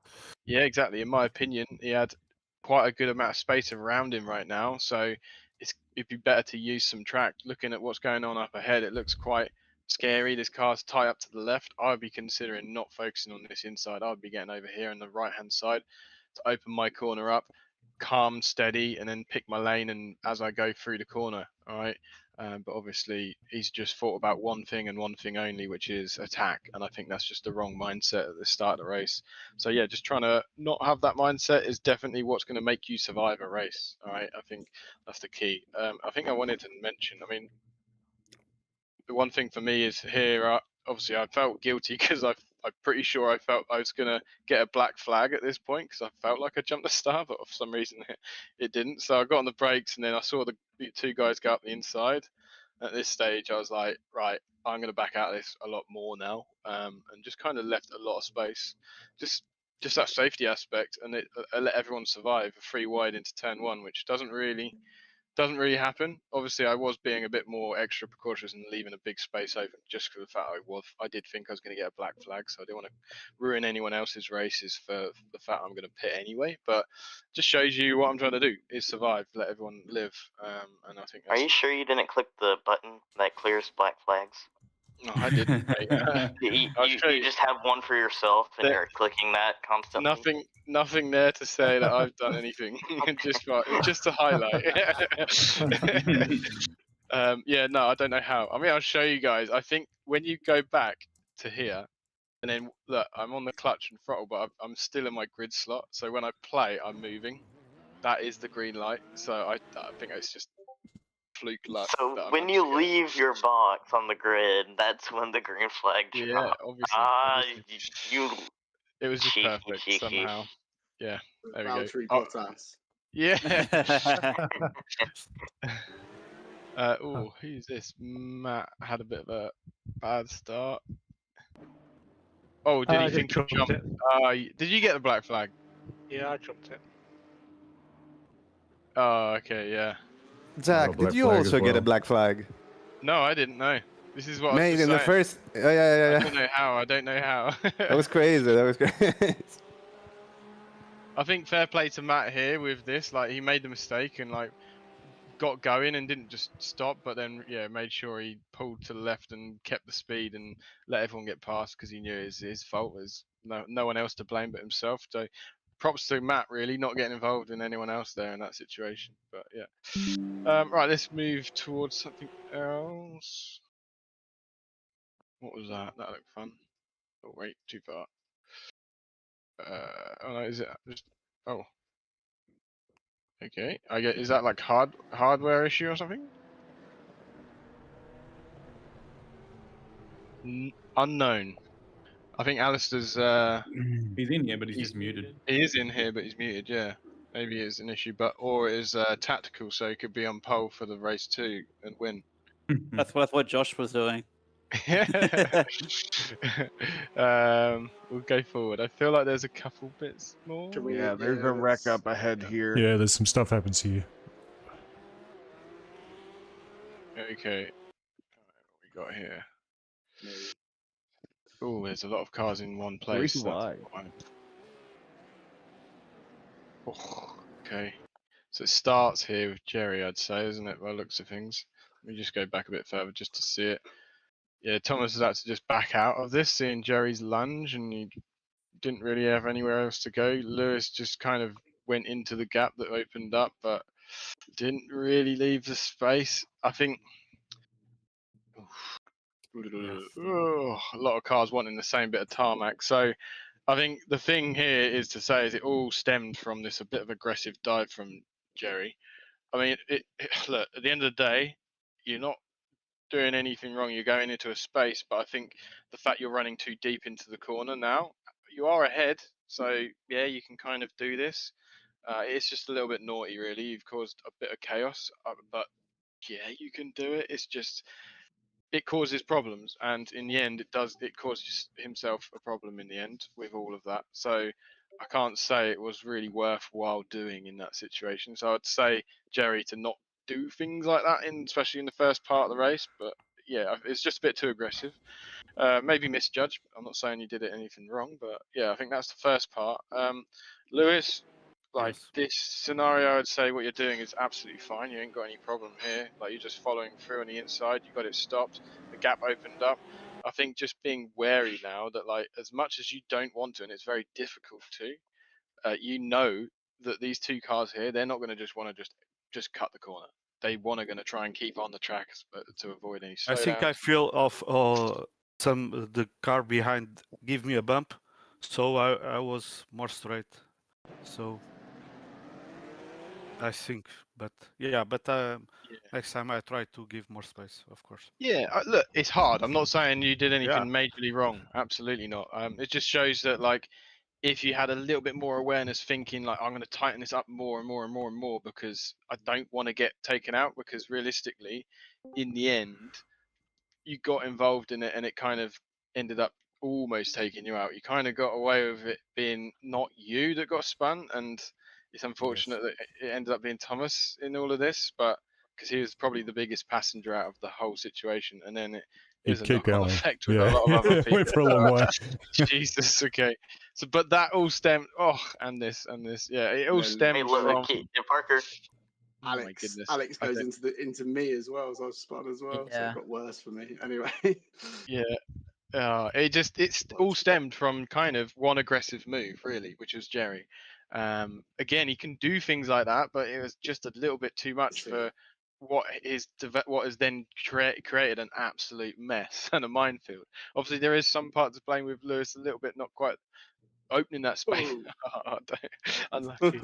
It's just such a mixture of speeds. And... I was like, no. Oh dear, yeah, that's frustrating. I mean, it just shows you how easy when there's cars in wrong places and speeds that are not correct. It just shows how easy it is for things like this to happen. Yeah, sorry about that, Thomas. I was focusing on the cars in front and I didn't see you, and Yeah, look. You slow down, which is good. I'm happy with, like, not just plowing through and trying to go through a space that sort of is there, because it kind of is. A lot of people in sim racing world do just go, sod it, I'm just going to flat out through that. I mean, you would not do that in real life. So I'm happy to see you did that, Alex. Just in this scenario, if you're not 100% sure if people are around you or your surroundings, maybe not moving around. But yeah, look, it is a lot going on. I'm not going to put any blame on you. To be completely honest, I don't even know why the car in front of me. I was coming up on I was coming up on all this, Jack. I was just like, slow down. Yeah, where are you? I'm a bit further back. You can just see smoke and cars and stuff everywhere. Okay. You come out, you just oh wow. Like all I can see is smoke and cars, and I'm just barbecue party. Yeah, just be careful. Because I could have taken 4 cars there quite easily, but I was like, yeah, you could, if you just planted it and flat out to see and hope and pray, yeah, you would have been able to do it. But yeah, high chance of getting involved in it. So yeah, let's not do that. But yeah, I think there we go. It just shows you how easy a domino effect can happen from one kind of thing, really. So yeah.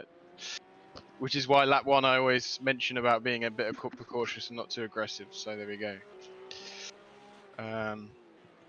Oh, I do actually want to have a little look. Is Tommy here? Is he done a running? Is he gone? Is he gone? No, he's not here. No, not here. He's not here. He's not here. Yeah, so he told me. I can have a little. We had a good little ding dong here. I thought it'd be worth showing. So this is lap 1, so it's obviously fairly like aggressive movement, but he had the space, he can cover it, he can defend it, he knows the inside's quite strong. So I decided I don't want to be braking behind him. I'm just going to utilize the space that he's not using. But obviously because he defended so hard, he's now on a very tight, awkward line, and awkward tight an entry point with cold tires, so he's going to try and slow it down a little bit more. So I thought I'd run it in a bit deeper and just stay there on the outside. He gave me space. We both gave each other just amount of room. But again, here for you, Lewis, as well. You see how he's really trying to tighten his wheel up to open it up for him. Just little things like that. I abused a bit of a 1X as well, I would admit, just to make sure I get as much space. And yeah, we got through it cleanly. Yeah, it just shows you that it can be aggression, but in the right way as well. As long as you're making sure that you're not going to miss apexes, you're not going to run in too deep or anything like that. So just to highlight that. Right. Oh, hang on, what am I doing? Let me just go back this way. That was the best start ever, Jack. You should have just kept it pinned. Yeah, I did. But my start? Yeah, that was like I did exactly and then I got right. to turn 1. Yeah, I got to turn 1, and then I thought, I think I'm going to get black flagged. And then, as I said earlier, Kaysen and Andy were there, so I thought I was going to leave them the space and open the door big time and let them go. Because I just thought I was guaranteed a black flag about to appear at my screen, but it never did. Right, I think we'll try and skip through a bit more and then look towards race 2, because I know race 2 is going to have a bit more. We had a bit more. What are you talking about? We had the reverse grid. I was catching up to George here, and a car spun in front of me, and I was spewing. This looked good. This looked good for a moment. Is this Blake and Hayden? Oh, Blake just caught the wall on the inside, opened up a space to the right for Hayden. Got a bit of extra speed and a bit of side draft. A bit later on the brake. Yeah, good job, Hayden. Nice racing. Blake's new livery?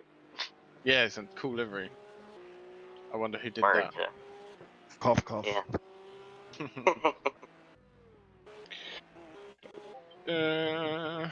I mean, we're very line astern. Let's keep it going. This looks tasty. Oh yeah, what happened here? I killed Ghent. I don't remember this. Yeah. Oh, okay, yeah, we'll have a little look at that. Do you remember which lap this? I don't remember, but it was very ugly, man. Okay. Sorry. It's fine. We'll have a look.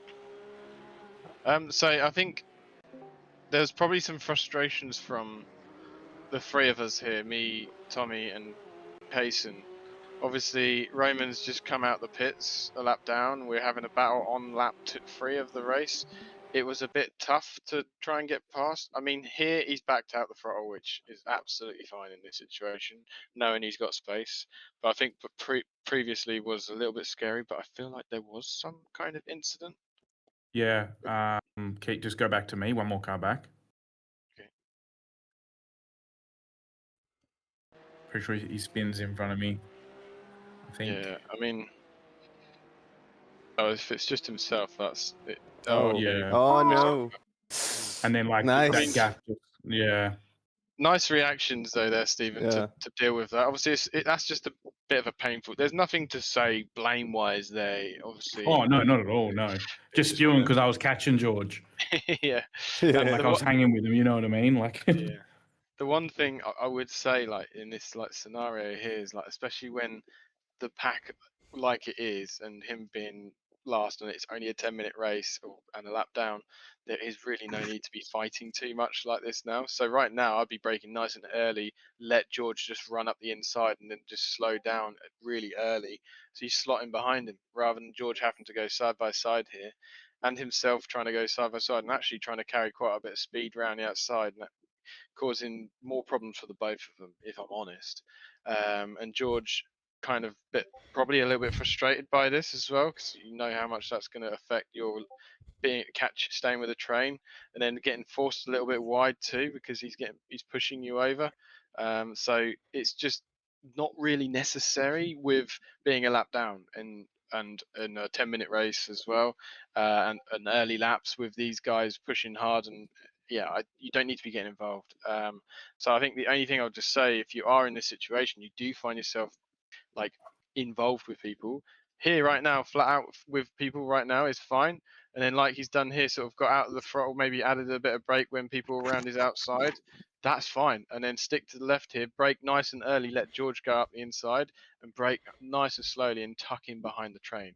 Okay, because there was a gap between Stephen and George to do that. And then come out the next corner off the straight, and it'd been easy to let Stephen pass here on the straight and let go up the inside or something into the last corner without any messing around.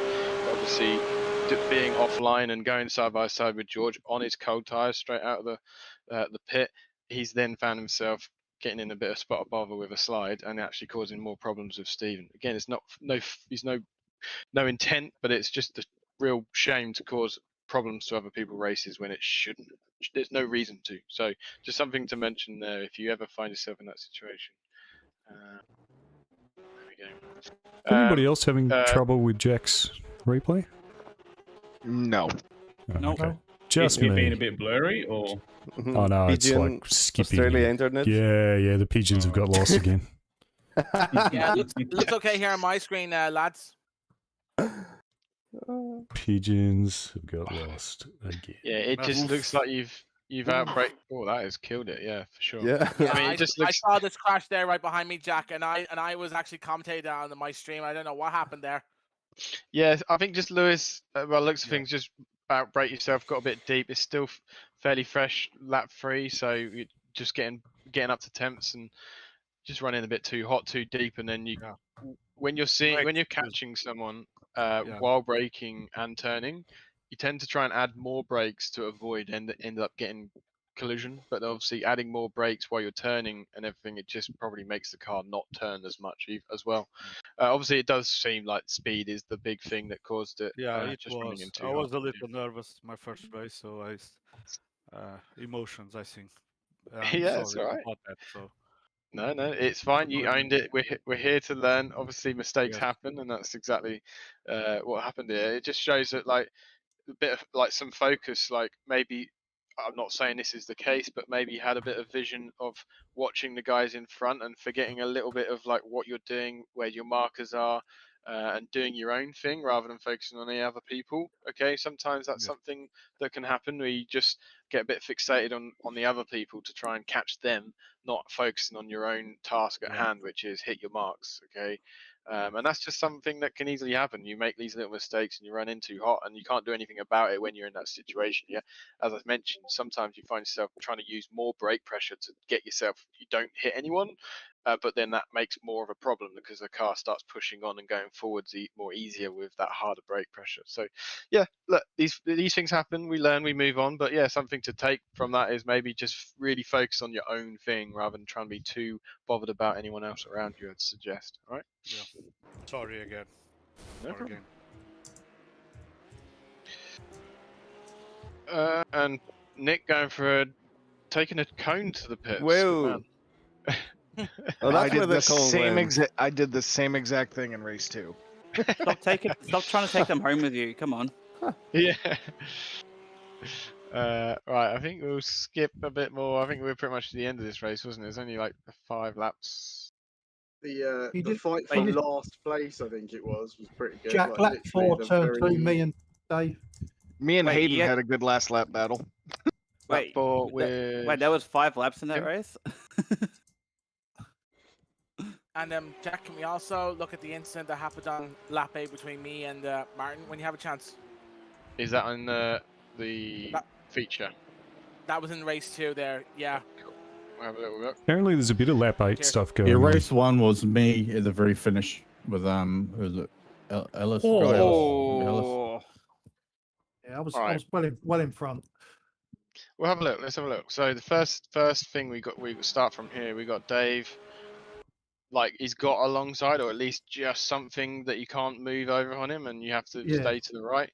And he's got it dived down your inside here, alongside each other. You've left the space here, Tim, which is fine. Dave's run a little deep, which is probably a little bit harsh, really. But look, you gave the space and you cut back underneath, seeing him run deep. I think is wise decision there, Tim. Seeing this happen to you, I think just sort of maybe like backing out and just sort of undercutting and let him go deep, which is it kind of worked because you have now got the undercut, but you're a little bit far back from now, but you can make it as long as you can get there. So you get on the brakes a bit deeper, you now get alongside him, which is absolutely fine. I'm happy with.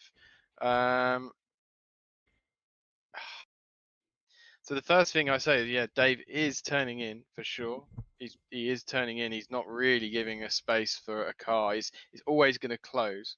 The actual contact, I'm not blaming you here, Tim. One thing I'll say is that when you're in this tight area like this, you're not going to be able to go like out into this area and in the middle and then cut back, especially with someone on your right hand side. You're going to have to probably aim towards this very tight area here, and it looks like you're still just holding a straight line for a lot longer right now, and then the point of contact right now, it could have been used here, but I'm not ever saying that Dave's trajectory would have never caused a crash, because I think it would have.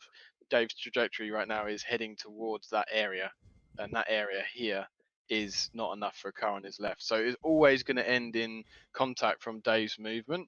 I would have said that he may have been able to back out of it earlier if he's noticed you, if you were a bit tighter, something like that. But look, yeah, Dave's movement is definitely what's causing this. So I think just some awareness from Dave here to be like, he's left that door open. You've outbraked him fair and square. You've got alongside him.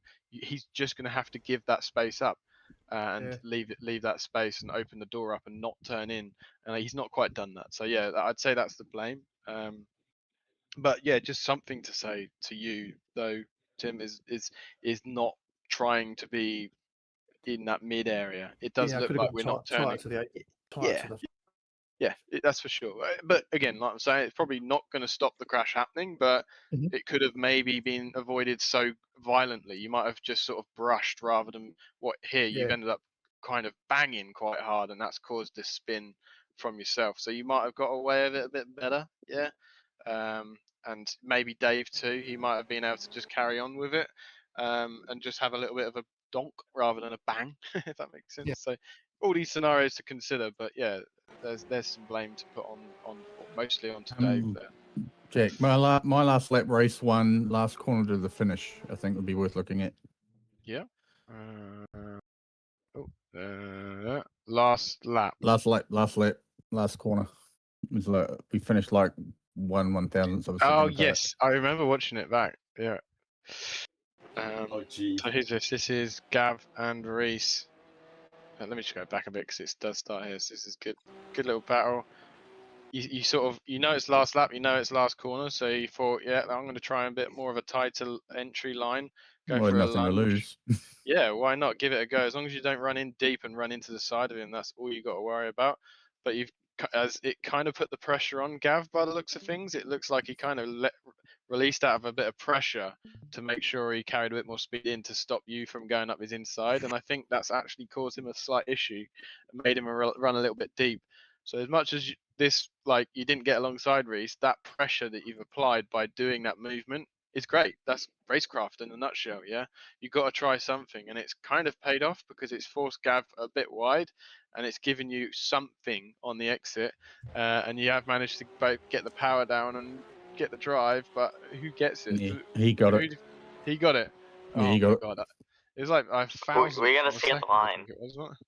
What was the results? It went show a little. That's featuring it. You'll want to hit position on the top for heat one. Go right 2 spots and then there you go. 50.114 and 50.117. Wow, height. I think we must have finished because there was 3 of us going through sunset, and we all finished like very, very close between us in this race. I think. Oh, did you get a position right at the end here as well, Thomas? Yeah, I did. I'm pretty sure I overtook someone like just before that as well. Anyway, yeah. So a few places right at the end. Oh yeah, you did. Yeah. Yeah. Nice. Yeah, it was Tim. It was Tim. Yeah. I dived it. Yeah. Well, I think. Oh, it's a bit aggressive. That's a bit aggressive. I mean, look. So let's talk about it. I want to watch it. This is Pep. You've dobbed yourself in a bit there. You shouldn't have said anything. No. Last lap, last corner. Tim knows that you've got probably a bit of a run. You've got the draft on him, so he's gone slightly defensive to like hope that you don't go for that right hand side. So you've hoping like he didn't said, die, but he did.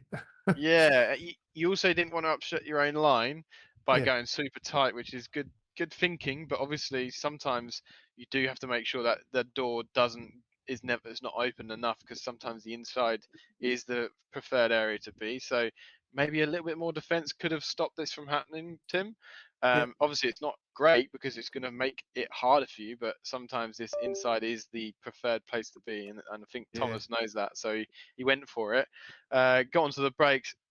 It's a bit tight for him because of how tight he's made it himself, and run a little deep, I'd say, because I mean, the best way to kind of really show this is, Tim is on the white line. I know this area is kind of free roll, but how much track you are using here, Tom, is probably a little bit excessive considering you've got someone on your left.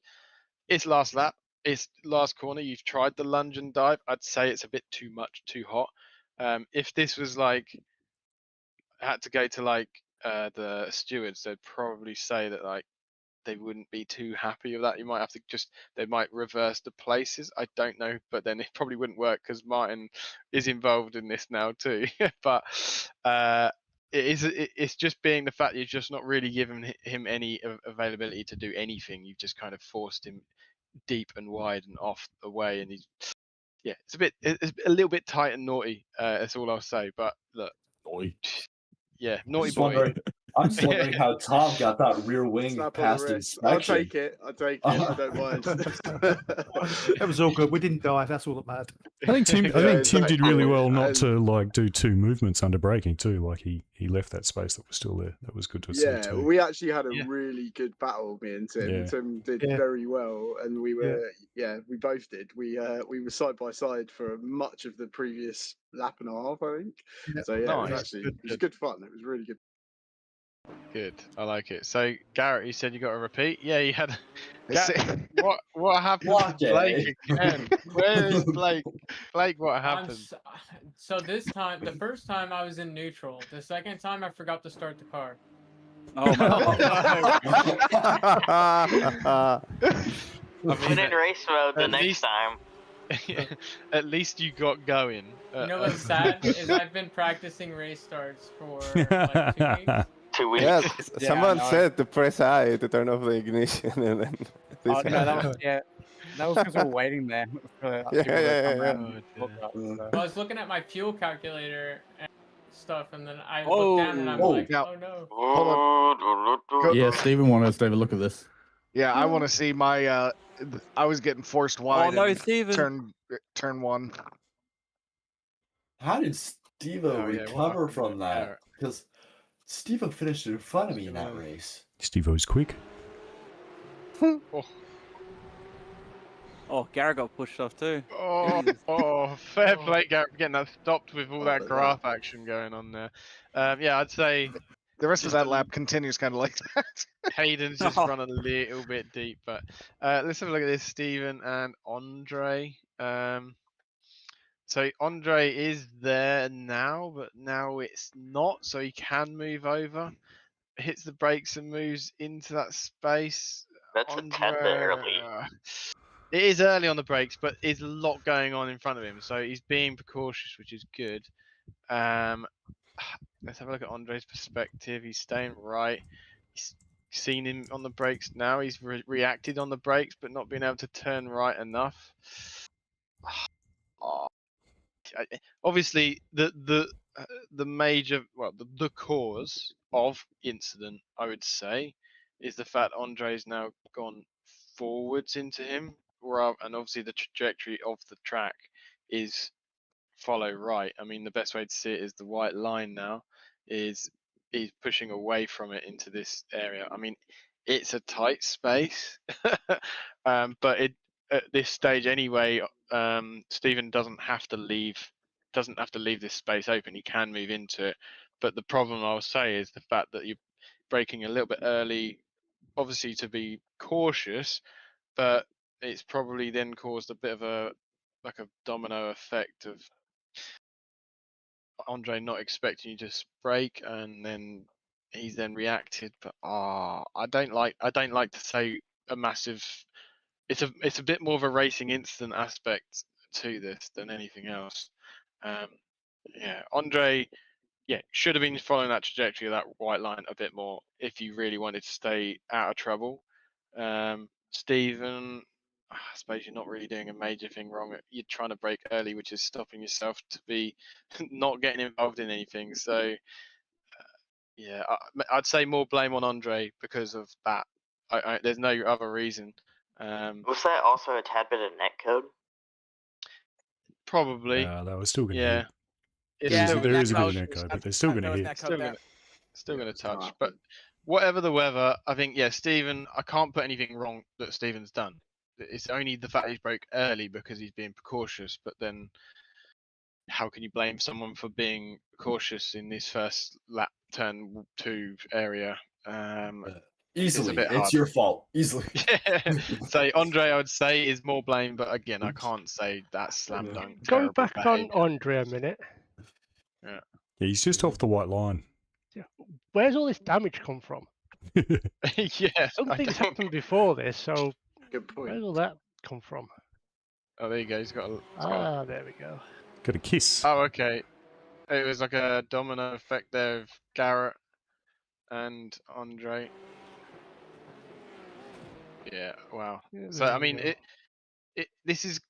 I mean, this is really hard to say because obviously I've probably caused this myself in a weird way because I've been very like saying to people be cautious, turn 1, lap 1, and I think sometimes that precautionary is very difficult to then for some people to react to. It's quite late for Andre, if I'm honest. Anyway, I mean, we haven't got a lot of speed anyway. To be fair, we haven't got the speed we normally do because it's where we're starting. I'd say where Garrett is braking is only slightly before normal, but with less speed. So Andre's just been caught out by it. It reacts by trying to slam the brakes on to avoid, but then obviously that is then a knock-on effect with Jerry not being able to react either. From my side, I saw that there were at least 2 cars to my left, and I'd seen both of them starting to brake. Yeah. And I was I know I'm not going to be able to see anybody coming across, so I started to, slow down just as a little extra caution. But I guess, probably. My only thing to say to what you've done, Garrett, is like you do have great amount of space ahead of you. I'm fine with you braking early, but maybe not as hard. Like you probably just didn't need to go as hard. Just sort of lightly get onto it, roll into the corner a bit more and smoother. And being a bit more predictable with the speed check for Andre, because I think that it was a bit more of a harder slam of brake, and it probably wasn't required too much. You did have a nice space ahead of you to just roll into. And you don't have to brake late. I'm not saying you to do that. You can brake in the same place, but just definitely less, okay? And then you have more control of your car. If you're flat out on the throttle and then you realize you have to brake, then you're in trouble. But if you're already on the brake rolling in with speed, then you raise that pressure a bit more is the difference. Yeah, it's a bit easier that way. But yeah, look, it's just precautionary, maybe too much, but there we go. I'll move on. Let's see now. This starts to get chaotic. Oh. Yeah, I don't know if that was my fault or not. Oh, okay. So we got Tim 3 wide in here is pretty mental anyway, I'll be honest. But Tim and Ian and Stuart. Tim in the middle, Piggy in the middle, kind of like seeing Stuart there, probably not quite realizing Ian being there. Oh, in fact, yeah, definitely not going to realize too much. It's a late lunge from, who's that, Martin, is it? That's a big lunge. Tim's kind of backed out to avoid like any contact, tried to move back over to the left, and then Ian's moved in that space. It's just a lot going on. Is there any blames at Ian? No, the gap opened up, you used it, you stayed tight, point of contact. I think there's just too many cars in one place. I think this lunge here from Martin is actually one, again, a bit of a cause, almost like we had with Jerry at the hairpin last race. A bit more, this lunge here is a little bit aggressive, obviously straight into the side of Tim. I'd say, look, the space is there and he can use it, but it's just a little aggressive. It's not overly heavy. There's definitely space there. Some blame to say maybe towards Tim for moving across, but then he wasn't there at the time. So Oh God, this is hard to unpick. Why? Who's giving me this? Just you wanted this to be a quick one. Just put it on me. Just put it on me, Jacko. You had nowhere to go. Timmy was that. was reacting to 400 cars, so he was. There's you know. nothing really. To I had say nowhere to to him. go. I had nowhere to go. Yeah, it's just one of those things. I'm not putting any blame. This is why I'm so hate reviewing these, because I'm like, oh, this is just unfair for a lot of people. No. Stuart. And was that next to you going into the next one? And the only thing that could have happened there is that had Stuart got the your 3 wide call, given a little bit of extra space to Timmy, but he probably wouldn't have got it because there were cars going everywhere. Yeah, so Timmy squeezed me here. To be honest, I didn't get a 3 wide call there at all. I had no idea that there was a car there right beside me. Well, he's a bit tight on that exit though. To be fair, don't you reckon? Yeah, I think it was. Yeah. I mean, it was too late anyway. Tim had already hit me, and I was already on the way I was in. trying to avoid a crash potential on my left hand side, but then I ended up getting tagged in the process. It's I think it really does boil down to the fact that we are 3 wide in the corner that I wouldn't even want to go 2 wide through, really. So I mean, it's not a great place. I've been 2 wide and it's not fun, but 3 wide is it's just asking for problems on it. So that's kind of why this is all developed. We were 3 wide ahead as well.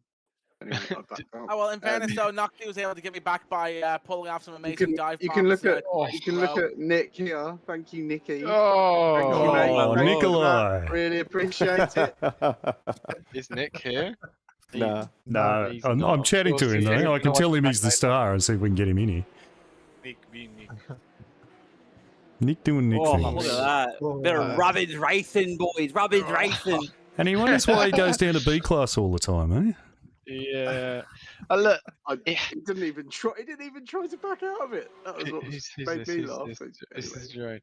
So look, the thing to say is his lap 1, and obviously we know it's reverse grid, and I think he probably knows he can get past Jerome, so he should be taking a little bit more time than, especially knowing Tom is already side by side. Going for a 3 wide is just too much, really. I'm not blaming what he's done here because he's put the car there. He has every right to that tarmac. It's just way too aggressive, and it's easily going to end bad. I mean, he's managed to somehow I kept it way wide because I thought someone's going to do that. Yeah, and I mean, you're lucky that it wasn't 3 wide at Apex. If it was, then yeah, Jerome's going into you here, Tom. So you're kind of lucky that's not developed. And yeah, look, Nick has got it stopped. He's parked it on his Apex. He's fine here, which is all good. But then just having too much aggression again with being back on the throttle, trying to ignore the fact that he may be side by side with Jerome, and then in fact then ends up taking yourself out, Tom, by being on that throttle too much and getting into the rear of you. So just too much aggression. Can't get too cross. It's not like I haven't done exactly the same to other people. That's fair and to be enough. fair, I'd do it to Nick if he was there. Yeah.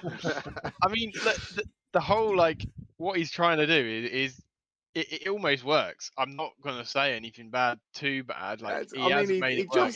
It's just if he was a little bit, he would have probably been side by side with me up because I was going to be slow because I was a bit later on the throttle as well. Anyway, it is what it is. It is. He gets away with it and walks away like nothing's happened. So yeah, there we go.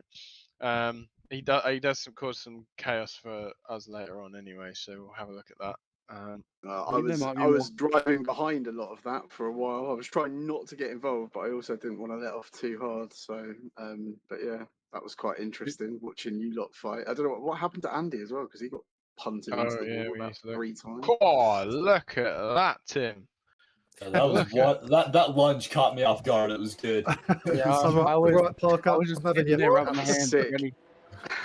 I mean, I'll be honest, that is savage, mate. That is absolutely brilliant. It's obviously going to make your exit a bit crap, but you got ahead, which is like amazing. I mean, to see how like Parker is in this awkward wide line now, braving it to open for him, hoping he's going to open up this space on the left is pretty spectacular. And you get it done.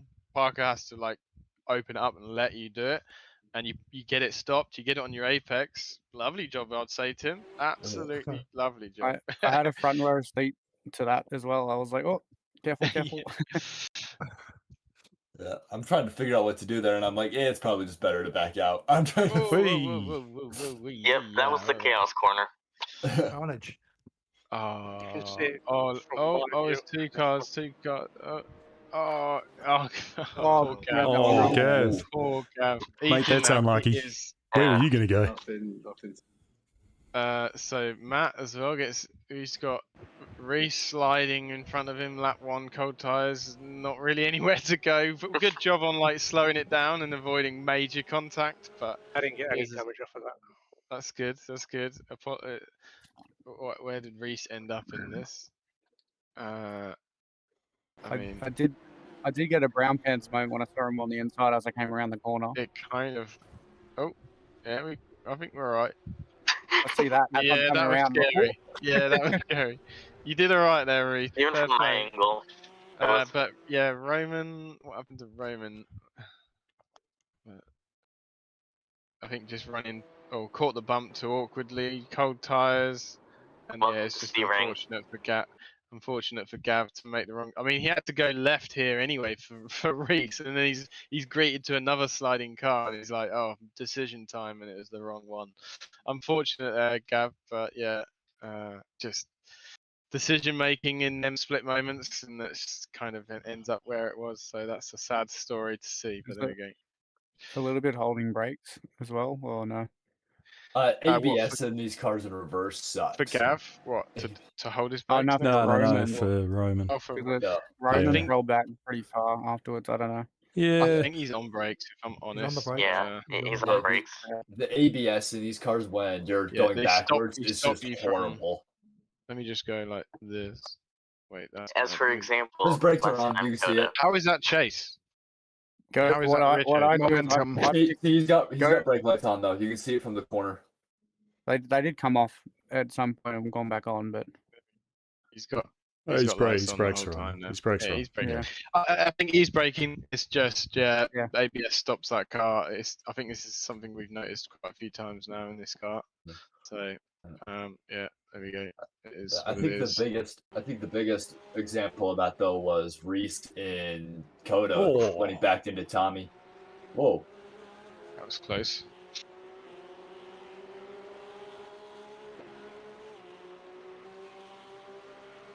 I have this two is incidents. You and me battling there, Jack. Yeah. Oh, who did I get on the inside here? I'll have to have a look later on. Was it me or Gord? You got me up the inside later on. Yeah, was it like a fake dive or fake move and then dive? I think it was. I think you were to go on the outside, then you switched to the inside, and then took the inside because I kind of tried to hold you from the middle, so I was trying to force you on the outside actually. Yeah. I was scared of Tim. He did well to keep it tight. I was worried he was going to overshoot, so I just kind of tried to pick my moment. I also had an incident with Genta, I think. And then I had this as well. Oh shit. Okay, we'll have a look. Is it early lap 3? You said? I think it might be lap 3. 2 for Sunset, me, I think, coming Sunset up. for me just up here as well. Yeah. Okay. I think this is either lap 2 or 3. I have a spin through Sunset. Yep. Oh, nice. So you did a Nick. Well, yeah, I was trying to go up the inside of, I think, Martin and hug tighter than I was used to and just got too much under throttle. You can go back to Sunset, Jack, for a sec. I guess that's 2 people here that'll be taking home souvenirs from Sebring. I think I'll be taking back some paint from Nick. That looks like Nick coded. Fair play, Jason. No, I opened the wheel because I was going to die. Oh, okay. I'd gone super wide at this point that I'm almost to the cones. I just didn't expect him to. So I had to open it up. So I wasn't sure if that was a...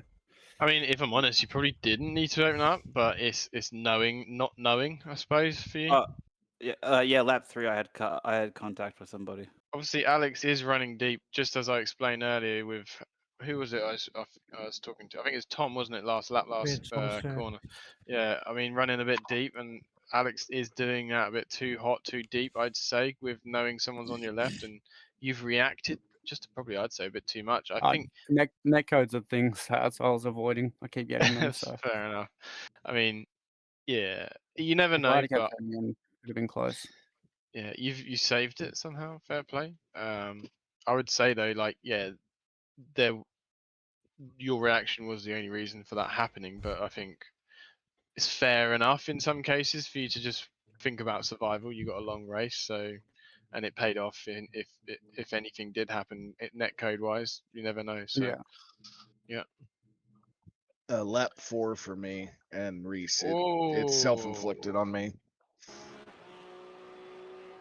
This I don't is remember this. Jerome. My bad. It's a bit hot. Little bit hot. There. So it's just a little bit hot and deep into the side of Jerome, I'd say. Don't really know what happened. I was going straight and I just felt a jolt next to me, so... Okay, yeah, it's just... So that's just awareness from Jerome, really, in the surroundings. I think he's obviously... This has happened to him and he's like, oh my goodness, what the hell? And then not really thought about it around him or behind him or anyone around. He's just not looked and just utilized every bit of track, not knowing you're there, I think, Alex. So no intention, but obviously that is just shows how you need to always be aware of your surroundings. It's hard because obviously, like, all that happening is a lot to take in, but I think it's just knowing that, yeah, making sure you're using that virtual mirror and seeing in that peripheral vision with people around you nearby, having that spotter as well, because that spotter would have been calling that out from around about here, I'd say. So right now, I'll be considering, if I'm hearing my spotter chatting to me and I don't even know what he said, I'll be considering going left, because, and if you don't know someone's there. Yeah, just you're because, on me now. Yeah. So I didn't. I thought I had room to make that move, and I thought I was alongside him enough so he did see me in his spotter. Said, "Go, yeah, there's a car on your right." Yeah. Obviously not. Yeah, he's just gone too much over. He's just not noticed you at all. So yeah, it's not your fault there, Alex. Jerome not quite aware of that surroundings for him. Right, quick fire now, I think, because I'm gonna have to get going. Yeah, I'm back. Sorry, did you manage to look at the incident between me and Andre, lap 1 and then lap 3 or 4? Yeah, it's on my stream, mate. If you want to have a look at it. All right, cool. I'll go back and have a look. I have That's been cool. recording as well, so yeah, that's cool. That's cool. Go. Who's I'm next? out, boys. I just Me and wanted to Reese say, lap Casey, 4. when I tried to overtake, when I went down the inside of you at the hairpin, I wasn't intending to do that. I completely cooked my tyres doing that. Just so as you know, when I was a lap down, I'm going to go now. But anyway, fun race. See you later. Cheers, mate. See ya. Bye-bye. See you, mate. Yeah. Maybe lap 5. It must have been 5, I guess. And also, Nick wants to see if you did the battle between me and him. Whoa, Garrett, what did you do? Oh, don't. I was trying to continue the corner across, and Reese held his line, drifted slightly right, but it was me. It was definitely just me. It was a bit more slightly right. Yeah, I will say there's two. It is two though, like, because obviously you're both wanting to make it hard for each other, especially G and I. You know what I mean? It's, you don't want the best ones to come out. Yeah, on they're top. just such good friends. They want to have a little kiss on track. Is what's going on. If Reese had finished first, it'd have to be RNG. Yeah, rebranding across the match. I will say, like, for you, Reese, like, knowing Garrett is there, you're not going to want to make it easy for him. So it looks like you've kind of opted to straight line it now to make it hard for him, rather than following like the standard contour of the line, which is no problem. You have every right to do that. You're in the straight line, and Garrett moving over is the cause of the crash. But sometimes maybe Garrett wasn't ready for it. Wasn't quite predicting that you were going to end up straightening up and being in the middle of the track. So then he's moved over expecting he can get tight to you. Again, it's not your problem, Reese. It is Garrett's, but it is something to say that there could have been like maybe some avoidance by being not trying to be too aggressive. But look, again, it's not your fault. It is all Garrett by moving too much. And I think that it does say there, Garrett, like in a way, what I've just saying, moving too much. Is that you're trying to make sure you optimize as much space of the track to the left hand side for yourself. On the lead up to it too, I knew I was alongside him at other points, and I was being too aggressive. Yeah, I think And that's what you get. That's it. But, I mean, you could have moved slower and tried to see where he's positioning himself, and you may have been able to get to that sort of like car width to the left. Wait, car width to the right of him over here. Let's say if he did stay tight to the left, eventually. Anyway, if you move slower, or if he did what he did, then you would have realised that and had to stay straighter earlier. But moving too much is what's caused it. I was also looking for the inside line against Roma going into this corner as well. Oh, okay. And I mean, you sent it in a bit hot as well. Well, I just got tapped from the rear end. Didn't help. Oh yeah. I mean, his reaction of like, "Oh, I've been hit," and then it's like, "Oh, I need to brake." I think was what happened. Yeah. I I think all he heard was it's Garrett's fault. Yeah. Yeah. And that they should rebrand the company Nick's to just- RNG. Nick's just told me when paying he, for it? that bit where he killed Thomas, or whoever he killed, he said he didn't even get a 0x. So he didn't consider it a problem.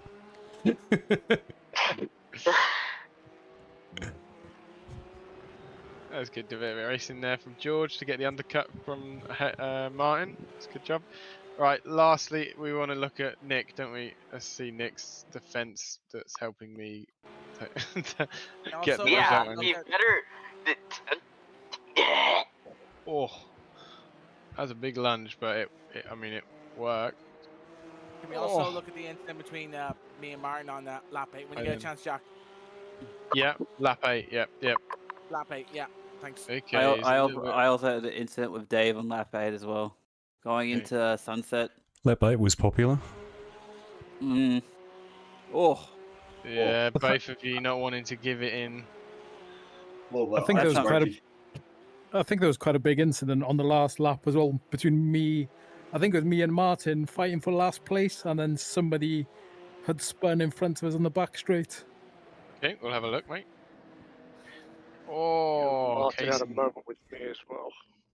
I think Kaysen just probably overreacting a bit too much. Like that opening up your wheel has probably made it worse for you, obviously.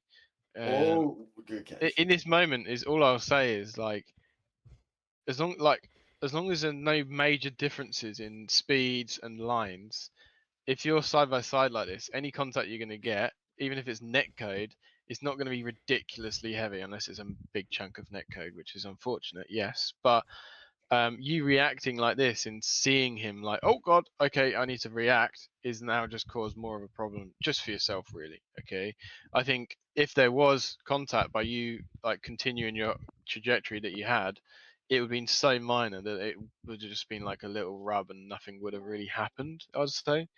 Unless you're like on his like rear quarter or something and you're going to turn into it, then that's probably a little different. Okay, but you're like almost door to door for a moment, so yeah, I wouldn't be so reactive to that. I think that's maybe what hurt you, because now me and Andy kind of capitalize that and we freight train you down through into this next section, which is when I went choo choo on you.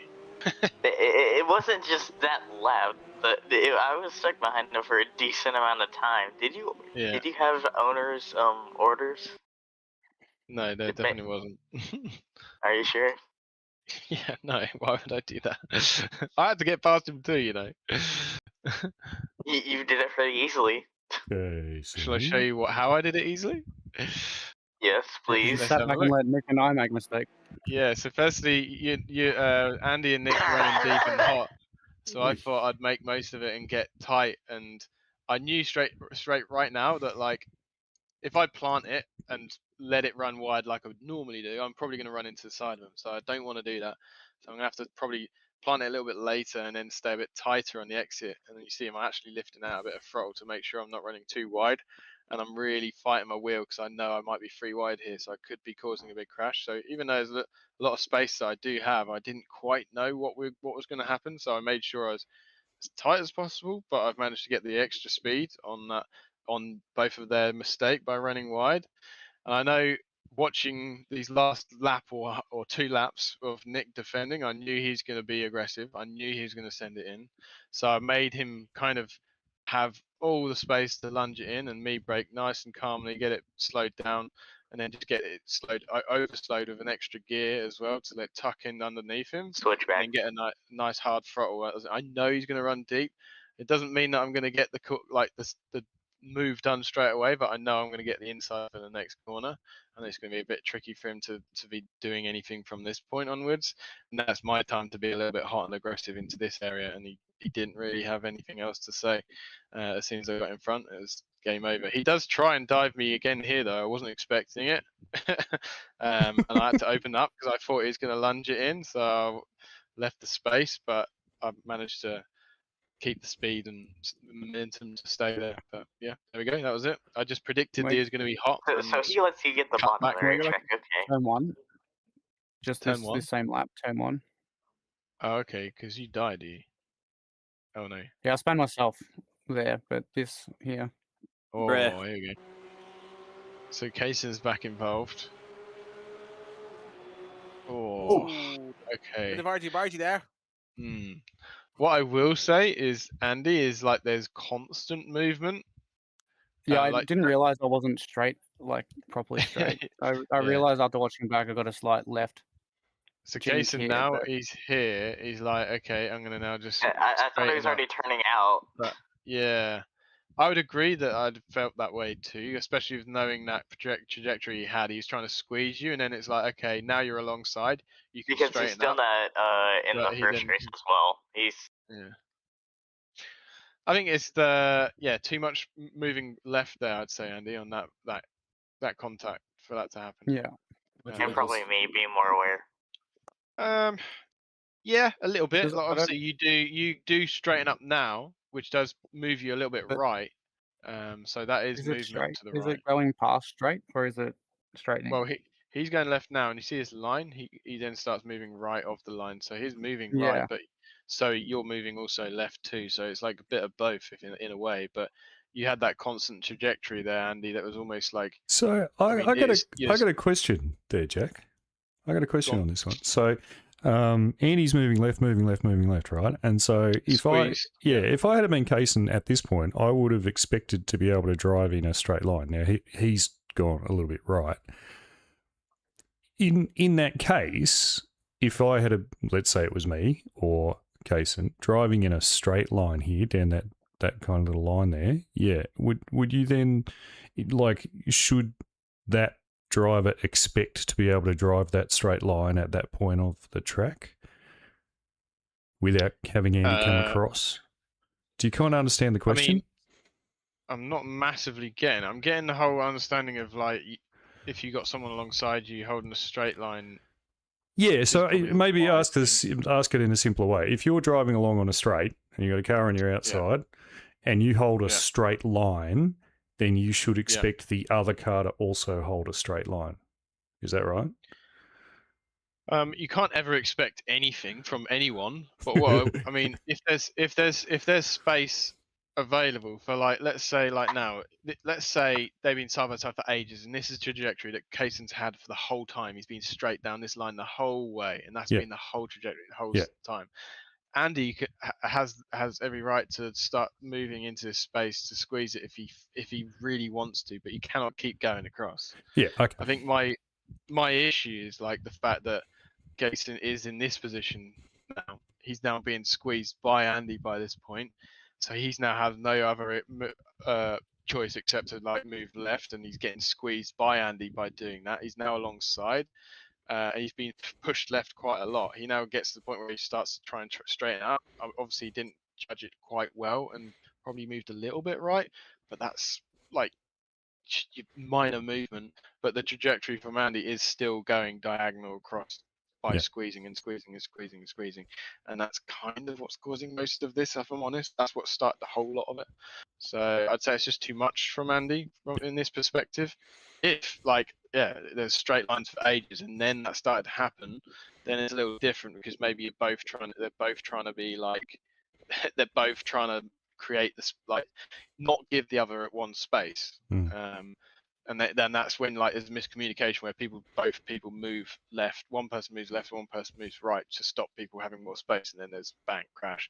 That's a bit of a weird situation, but yeah, there's this constant movement and the forcing of Kaysen not being able to go, like basically just forcing him into this position and then squeezing him even more once he's alongside is too aggressive. That's what I'll say. Yeah, if you look at the distance give me from some space. If you look at the distance from Andy's cockpit as well, you can see he'd hit the wall before the corner if he kept going on that trajectory. So he's always going to squeeze him to the point where he'd have no space eventually. By now, I thought I straightened the wheel. I didn't realize I was still going left. Yeah. So that's why I thought it was Kaysen coming into the side of me. Yeah. But I realized Andy, you better give me some space. I was still going left. But Well, this we're also both does go on to the same show. team, like, This also does go to show that though, when there's a lot of things happening, it can easily skew your like perceptions sometimes too. So that your understanding of what you're doing, you're looking at too wide in front. You're looking in your mirrors at Kaysen. You're not really realizing what you're doing in front of you, and it's a simple thing sometimes. So these mistakes happen. There's definitely no intent. I can see that. I mean, as soon as the contact was made, Andy's like, "Oh crap," and moved away from it and got on the brakes as well, and realised this is not ideal situation for me. But so there's no intent to squeeze that. I don't think he'd have wanted to, but yeah, this is what's happening. And luckily enough, them two doing that has given me enough space so I can cut back on Nick. How dare you, Jack? And then myself. But do you want to take a 360? Oh, Yeah, go on. I'll see I'll watch 360. this, and then I'm going to go to that 8 with Stuart. And myself. Oh. And you give Kaysen a good nudge for good measure as well. For Did you payback of me bumping him. Did you have more damage? Yeah, I tried to make a move on Nick on lap 11 or something like that, and then decided, because I got scared from what I thought was me having to go wide to avoid an incident, I decided to go wide again later. Yeah. And then went too wide and hit the wall. Nice. Oh yeah, that's right. I have that incident with Dave at the end of lap 8. Okay, we'll have a look at that with you. But I'm just looking at Stuart because Stuart mentioned lap 8. So it happened here. Okay. Oh. Yeah, I kind of felt like I was a bit too aggressive on my part there. I'm not sure though. Yeah, because at that point there, when I made the contact with Martin, I was trying to slow down and give him a chance to recover, but he was not able to recover from that spin at the end at the end of the day there. Yeah, and can I also say something else there, Jack? Yeah, go for it. Thanks. So I was gonna say I was trying to use one of Danny Lee's tricks. I was trying to make him think I would stay on the inside and then trick him by switching to the outside. I would stay to the outside, but then trick him by switching to the inside and overtake him here, coming up to the right-hander. Yeah. When I first watched it, I thought Martin wasn't giving you a lot of space, but actually this movement gave him a little bit of netcode, which forced him left. So so it's netcode then. Yeah. Well, I mean, netcode I think it's happening no matter what, but netcode happened, which made his car move left quite a lot. You see how it moves left there, jolts there left, and I think that's kind of made it look like Martin was turning in a lot at that stage when he probably wasn't wanting to. So, and at that point, when that happened to him, now at this stage, I mean, he is giving you a lot of space here. You're not giving him a lot of great amount of space. So I would say, I'd say that blame is on you being a bit too aggressive and too squeezy at this point. Obviously, netcode's made more of a problem out of this, but yeah, in fairness, I wasn't paying attention to my steering wheel that time. So I will more than happy to accept blame on my part there. That's fine. I mean, just like it. If I just played this, I'd have gone and just let it play through. I'd have gone, oh yeah, Martin's moving across on you. That's it. I'd have moved on. But yeah, I noticed that small little contact that we had here, that's what forced him left by the looks of things. So I would like to say that it wasn't in any intention for him to turn into you there. I think it's all down to the contact from that initial little netcode moment. So that was unfortunate. And at This that looks point there, fun, I though. was trying to. Oh. Yeah, I was trying. You just wanted to finish him off for good measure. No, no, that's not true. That's not Finish true. him. No, I was trying. Yeah. I was trying to slow down there to avoid crashing into him that time, but I wasn't able to slow down in time. And at that point, then I knew I wrecked his race completely. Yeah, I feel picked on. Yeah, fair enough too. Fair enough I was too. gonna say I don't. Yeah, look, Martin. All serious though. I mean, I don't know if you heard me on the in-game voice chat there, but I did apologize there, and I did accept blame there for my part. Jack, if you have time, Parker and I have a battle 2 laps after I pit. Oh, yeah. Finish you, Martin. What happened with you on lap 11 down to the hairpin? Have a look. We'll have a look in a sec. Dan and okay, Dan and Dave. Oh, I think Dan I was and Dave. behind that. The 2 Ds. Oh man, that's rough. That's a hard one to call. Yeah, if I'm that's honest. rough. So it starts here. You've got how do you get here? How do you get here? Okay, you're on the defense. Okay, that's interesting. So Yeah, yeah, so Dave on the I've attack. taken defensive. We've gone for the tight line, so stop him going right, which has worked. It made him move left. You're now stuck on the tighter right side line, which is more awkward. Dave's opened his corner up and went for a bit more of a lunge on the wider line, which is easier done. But with your entry here, it's very hard to carry any other trajectory than wide, which we talked about earlier. But that's your problem, okay? Yeah, I get that. You're pushing wide, but I wouldn't say you're pushing too wide. The point of contact is, I'd say, it's a bit tight from Dave, knowing that, if I'm honest.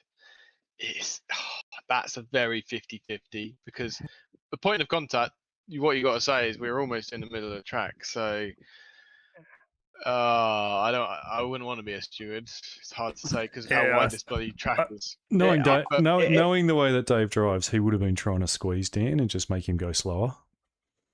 Yeah, I mean, Yeah. look, I couldn't go any slower than that without locking up at that point.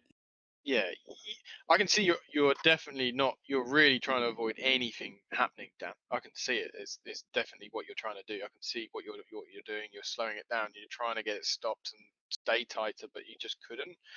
But also that does say that. But if you couldn't, then you probably should have been braking a bit earlier, but you didn't want to. And so there's like a fine balance where you're like you don't want to, but unfortunately sometimes you might have to avoid this. But also there is blame on Dave to be like, if you're going to go for this move knowing you've just squeezed someone on a tight line, you shouldn't be making it really tight and awkward for him because it could take you out. And that's just what's happened, if I'm honest. On my normal line, sometimes I'm actually running out into past the white line area over here where I'm using loads of track and width, and he's not doing that with a car on his inside. So I'd say that's too much of a squeeze as well. So this is why I'm saying very 50-50. All right, I think racing instant. Because I'm 50-50, I'd say that's what it is. I can still apologize for it. Like I didn't mean anything by it. Like I thought I was trying to slow down enough that there was enough room side by side, but yeah, I remember hearing you apologize, and I can see why you did because you can feel what happened. You can feel yourself pushing on. You can feel yourself going a little wide. So you knew that wasn't quite good, but also there is some intent. There is some problem from Dave not quite giving a great deal of space either. All right. Right, I honestly have to get finished up now. I got okay, but if there's one more, please just tell me. Last first person. There we go. Lap 11, quick. Oh, this is the last one. I was just curious about it, to be honest. It was. Yeah. I know who's at fault. I was wanted to ask Martin what went on, what happened. Where the hell? Yeah, that's me dying. Yeah, carry on. It's just coming up to the hairpin, back end of the first. All right, yeah. Here we go. Is this for position or? No, he's a back marker. I'm just. Okay, cool. Oh. So the first thing I'll say is, by the looks of things, when getting to behind, got to the brake point, he's hit the brakes, realised he's broke too late. He's went to the right to avoid you, and I think, if I'm honest, is done the gentlemanly thing and actually released out of some pressure and cut the corner so he can avoid hitting you. I think that's all he's done. It looks worse because of what's happened, but I think he's actually tried to be nice to you and being like, "Oh, I don't want to take him out. I'm just going to release my brake and just go straight I'm on." not having a go. I'm just curious as to Oh yeah, really. how it's developed. It Yeah. looks worse. Martin, can you remember what happened? Yeah, I sort of lost concentration for a bit and kind of missed the break point. Yeah, and was it what you said? You like released out of it to not hit anyone? Yeah, I kind of lost concentration. Yeah. And yeah, it's fair enough. It's fair enough. I've got no issue with that. I mean, what you've done in reaction to realizing you made your own mistake is fine. It just shows what the amount of concentration we have to have, especially a little bit of a longer race as well. Keeping that focus there at all times and making sure you do your own marks. I think I mentioned it earlier about someone I can't remember who it was. Was it Lewis? I think maybe Lewis into the last corner where I said try and stick to your own thing. You do your own marks rather than looking at people ahead as well. Sometimes that can be a bit of a distraction, and that can easily then make you lead into a problem or do something that you're not normally doing. And that lapse of concentration is so easily done when we're on fine margins in these quite powerful cars, really. Yeah. So look, I'm fine. Yeah, nothing to say. You lapsed concentration and you knew what to do to avoid making problems for everyone else. And I think as well, Matt, to say you saw it coming, you're aware, and you kind of opened it up and let it happen, and then just carried on. It wasn't ideal, but good awareness. Yeah, it's fine. Yeah. If you got a quick 30 seconds on the last lap coming onto the back straight, there was an incident, and I don't know what to make of it. I don't know if somebody kind of intentionally drove forward after spinning, or because somebody ran off the track to the left in front of me. They came back on. I went to the right, and then there was a car driving towards me. Okay, sounds fun. That's gonna. Oh. Okay. Okay. Like, And this was so- after the great luck I had on the first lap as well. Yeah. Oh, so good movement there. You stopped and held your brakes. Oh yeah, I can see why. Because that intention was like you were gonna go and spin it here, Blake, to try and get round, and then you realised and you tried to brake because you saw cars coming. I think you, Gav, here saw the trajectory that he was having and looking like he was trying to spin it round, and you went, "Oh, I got to go right because he's moving that way," and then that was, oh crap, wrong decision. I think again, you can see why you've made the decision, Gav. I think this is the second time we've made a bad decision, but I can see why you've made the decision. Was it you went wide and that one? Yeah, I think it was the car on the left though coming back on. I felt like I had to go right because it looked like it felt he was coming on back quite sharply, so I had to go right. But the car ahead looked like it went to the right first and then tried to spin and came towards me a little bit. I think. Well, that's what it felt like anyway. Yeah. Oh, okay. Because if you look there now, he's up going to the right. Oh, okay. And Yeah, then he sorry, turns. I'm completely missing that part of it. So yeah, you're seeing Martin go wide here. You're watching his trajectory, and now he's starting to pull over. Car to ahead the right. is So going you're to the like- right there. Yeah. Yeah. So you then react to that, and then there's a car now in front of you at this point. So it's like, And my there's goodness, headlights. we're All of a sudden, it's the Star Spangled Banner. All of a sudden, I really feel for you. One thing I would say is like seeing him run deep like this now, as how wide he is, I'll be a little bit more precautious, like trying to get my throttle down hard because it's going to be easy for you to get past him no matter what. If you're just slow on your throttle anyway, okay? So rather than maximizing your corner, seeing someone in front of you like this, I'd be like, remember my last corner with Nick and Andy going wide? I actually released out some throttle and stayed really tight on the right hand side because I was like, I know they're going to be there and I should be able to get up the inside of them.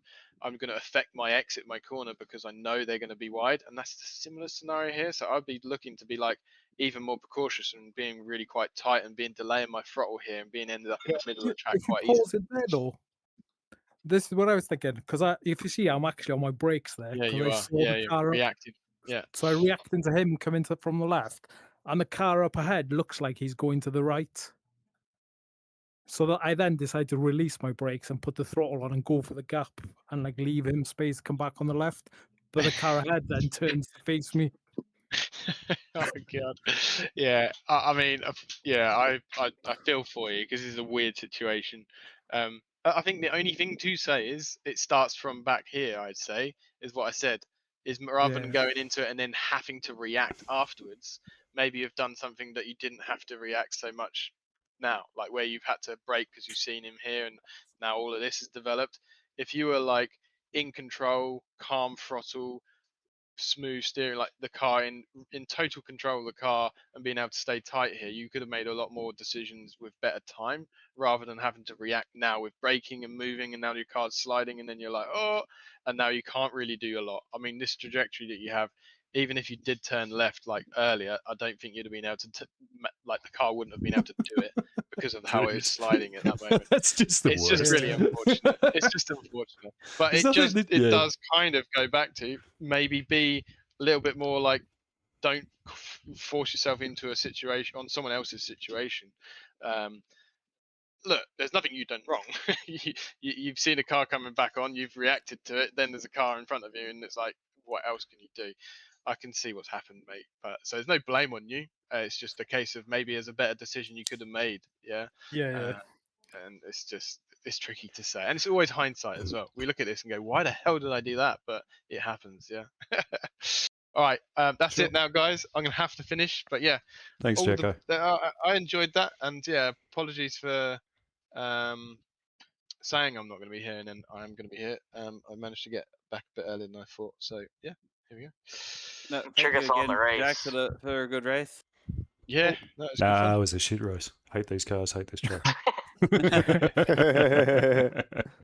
No, thanks everyone. Right, cheers, guys. Cheers, all. And Cheers, Jack. Thanks, mate. Look forward to seeing you next time. Bye.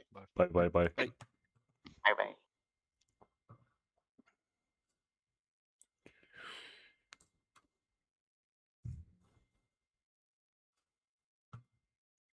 All right, stream. Thank you very much for watching. Always a pleasure having Jack do a review. A true professional, not like a hack like me. You know, look, interesting race, I guess. Didn't love it, but it is always fun coming back through the field, I guess. Thanks for watching. Do hit the like, subscribe, and the bell icon. And if you're on Twitch, drop us a sub. Appreciate that. And catch us tomorrow night. So in about 18 hours or so, Nick and I will have our standard Manic Monday stream. So look forward to seeing you then. Thanks so much for joining. Love you. Bye.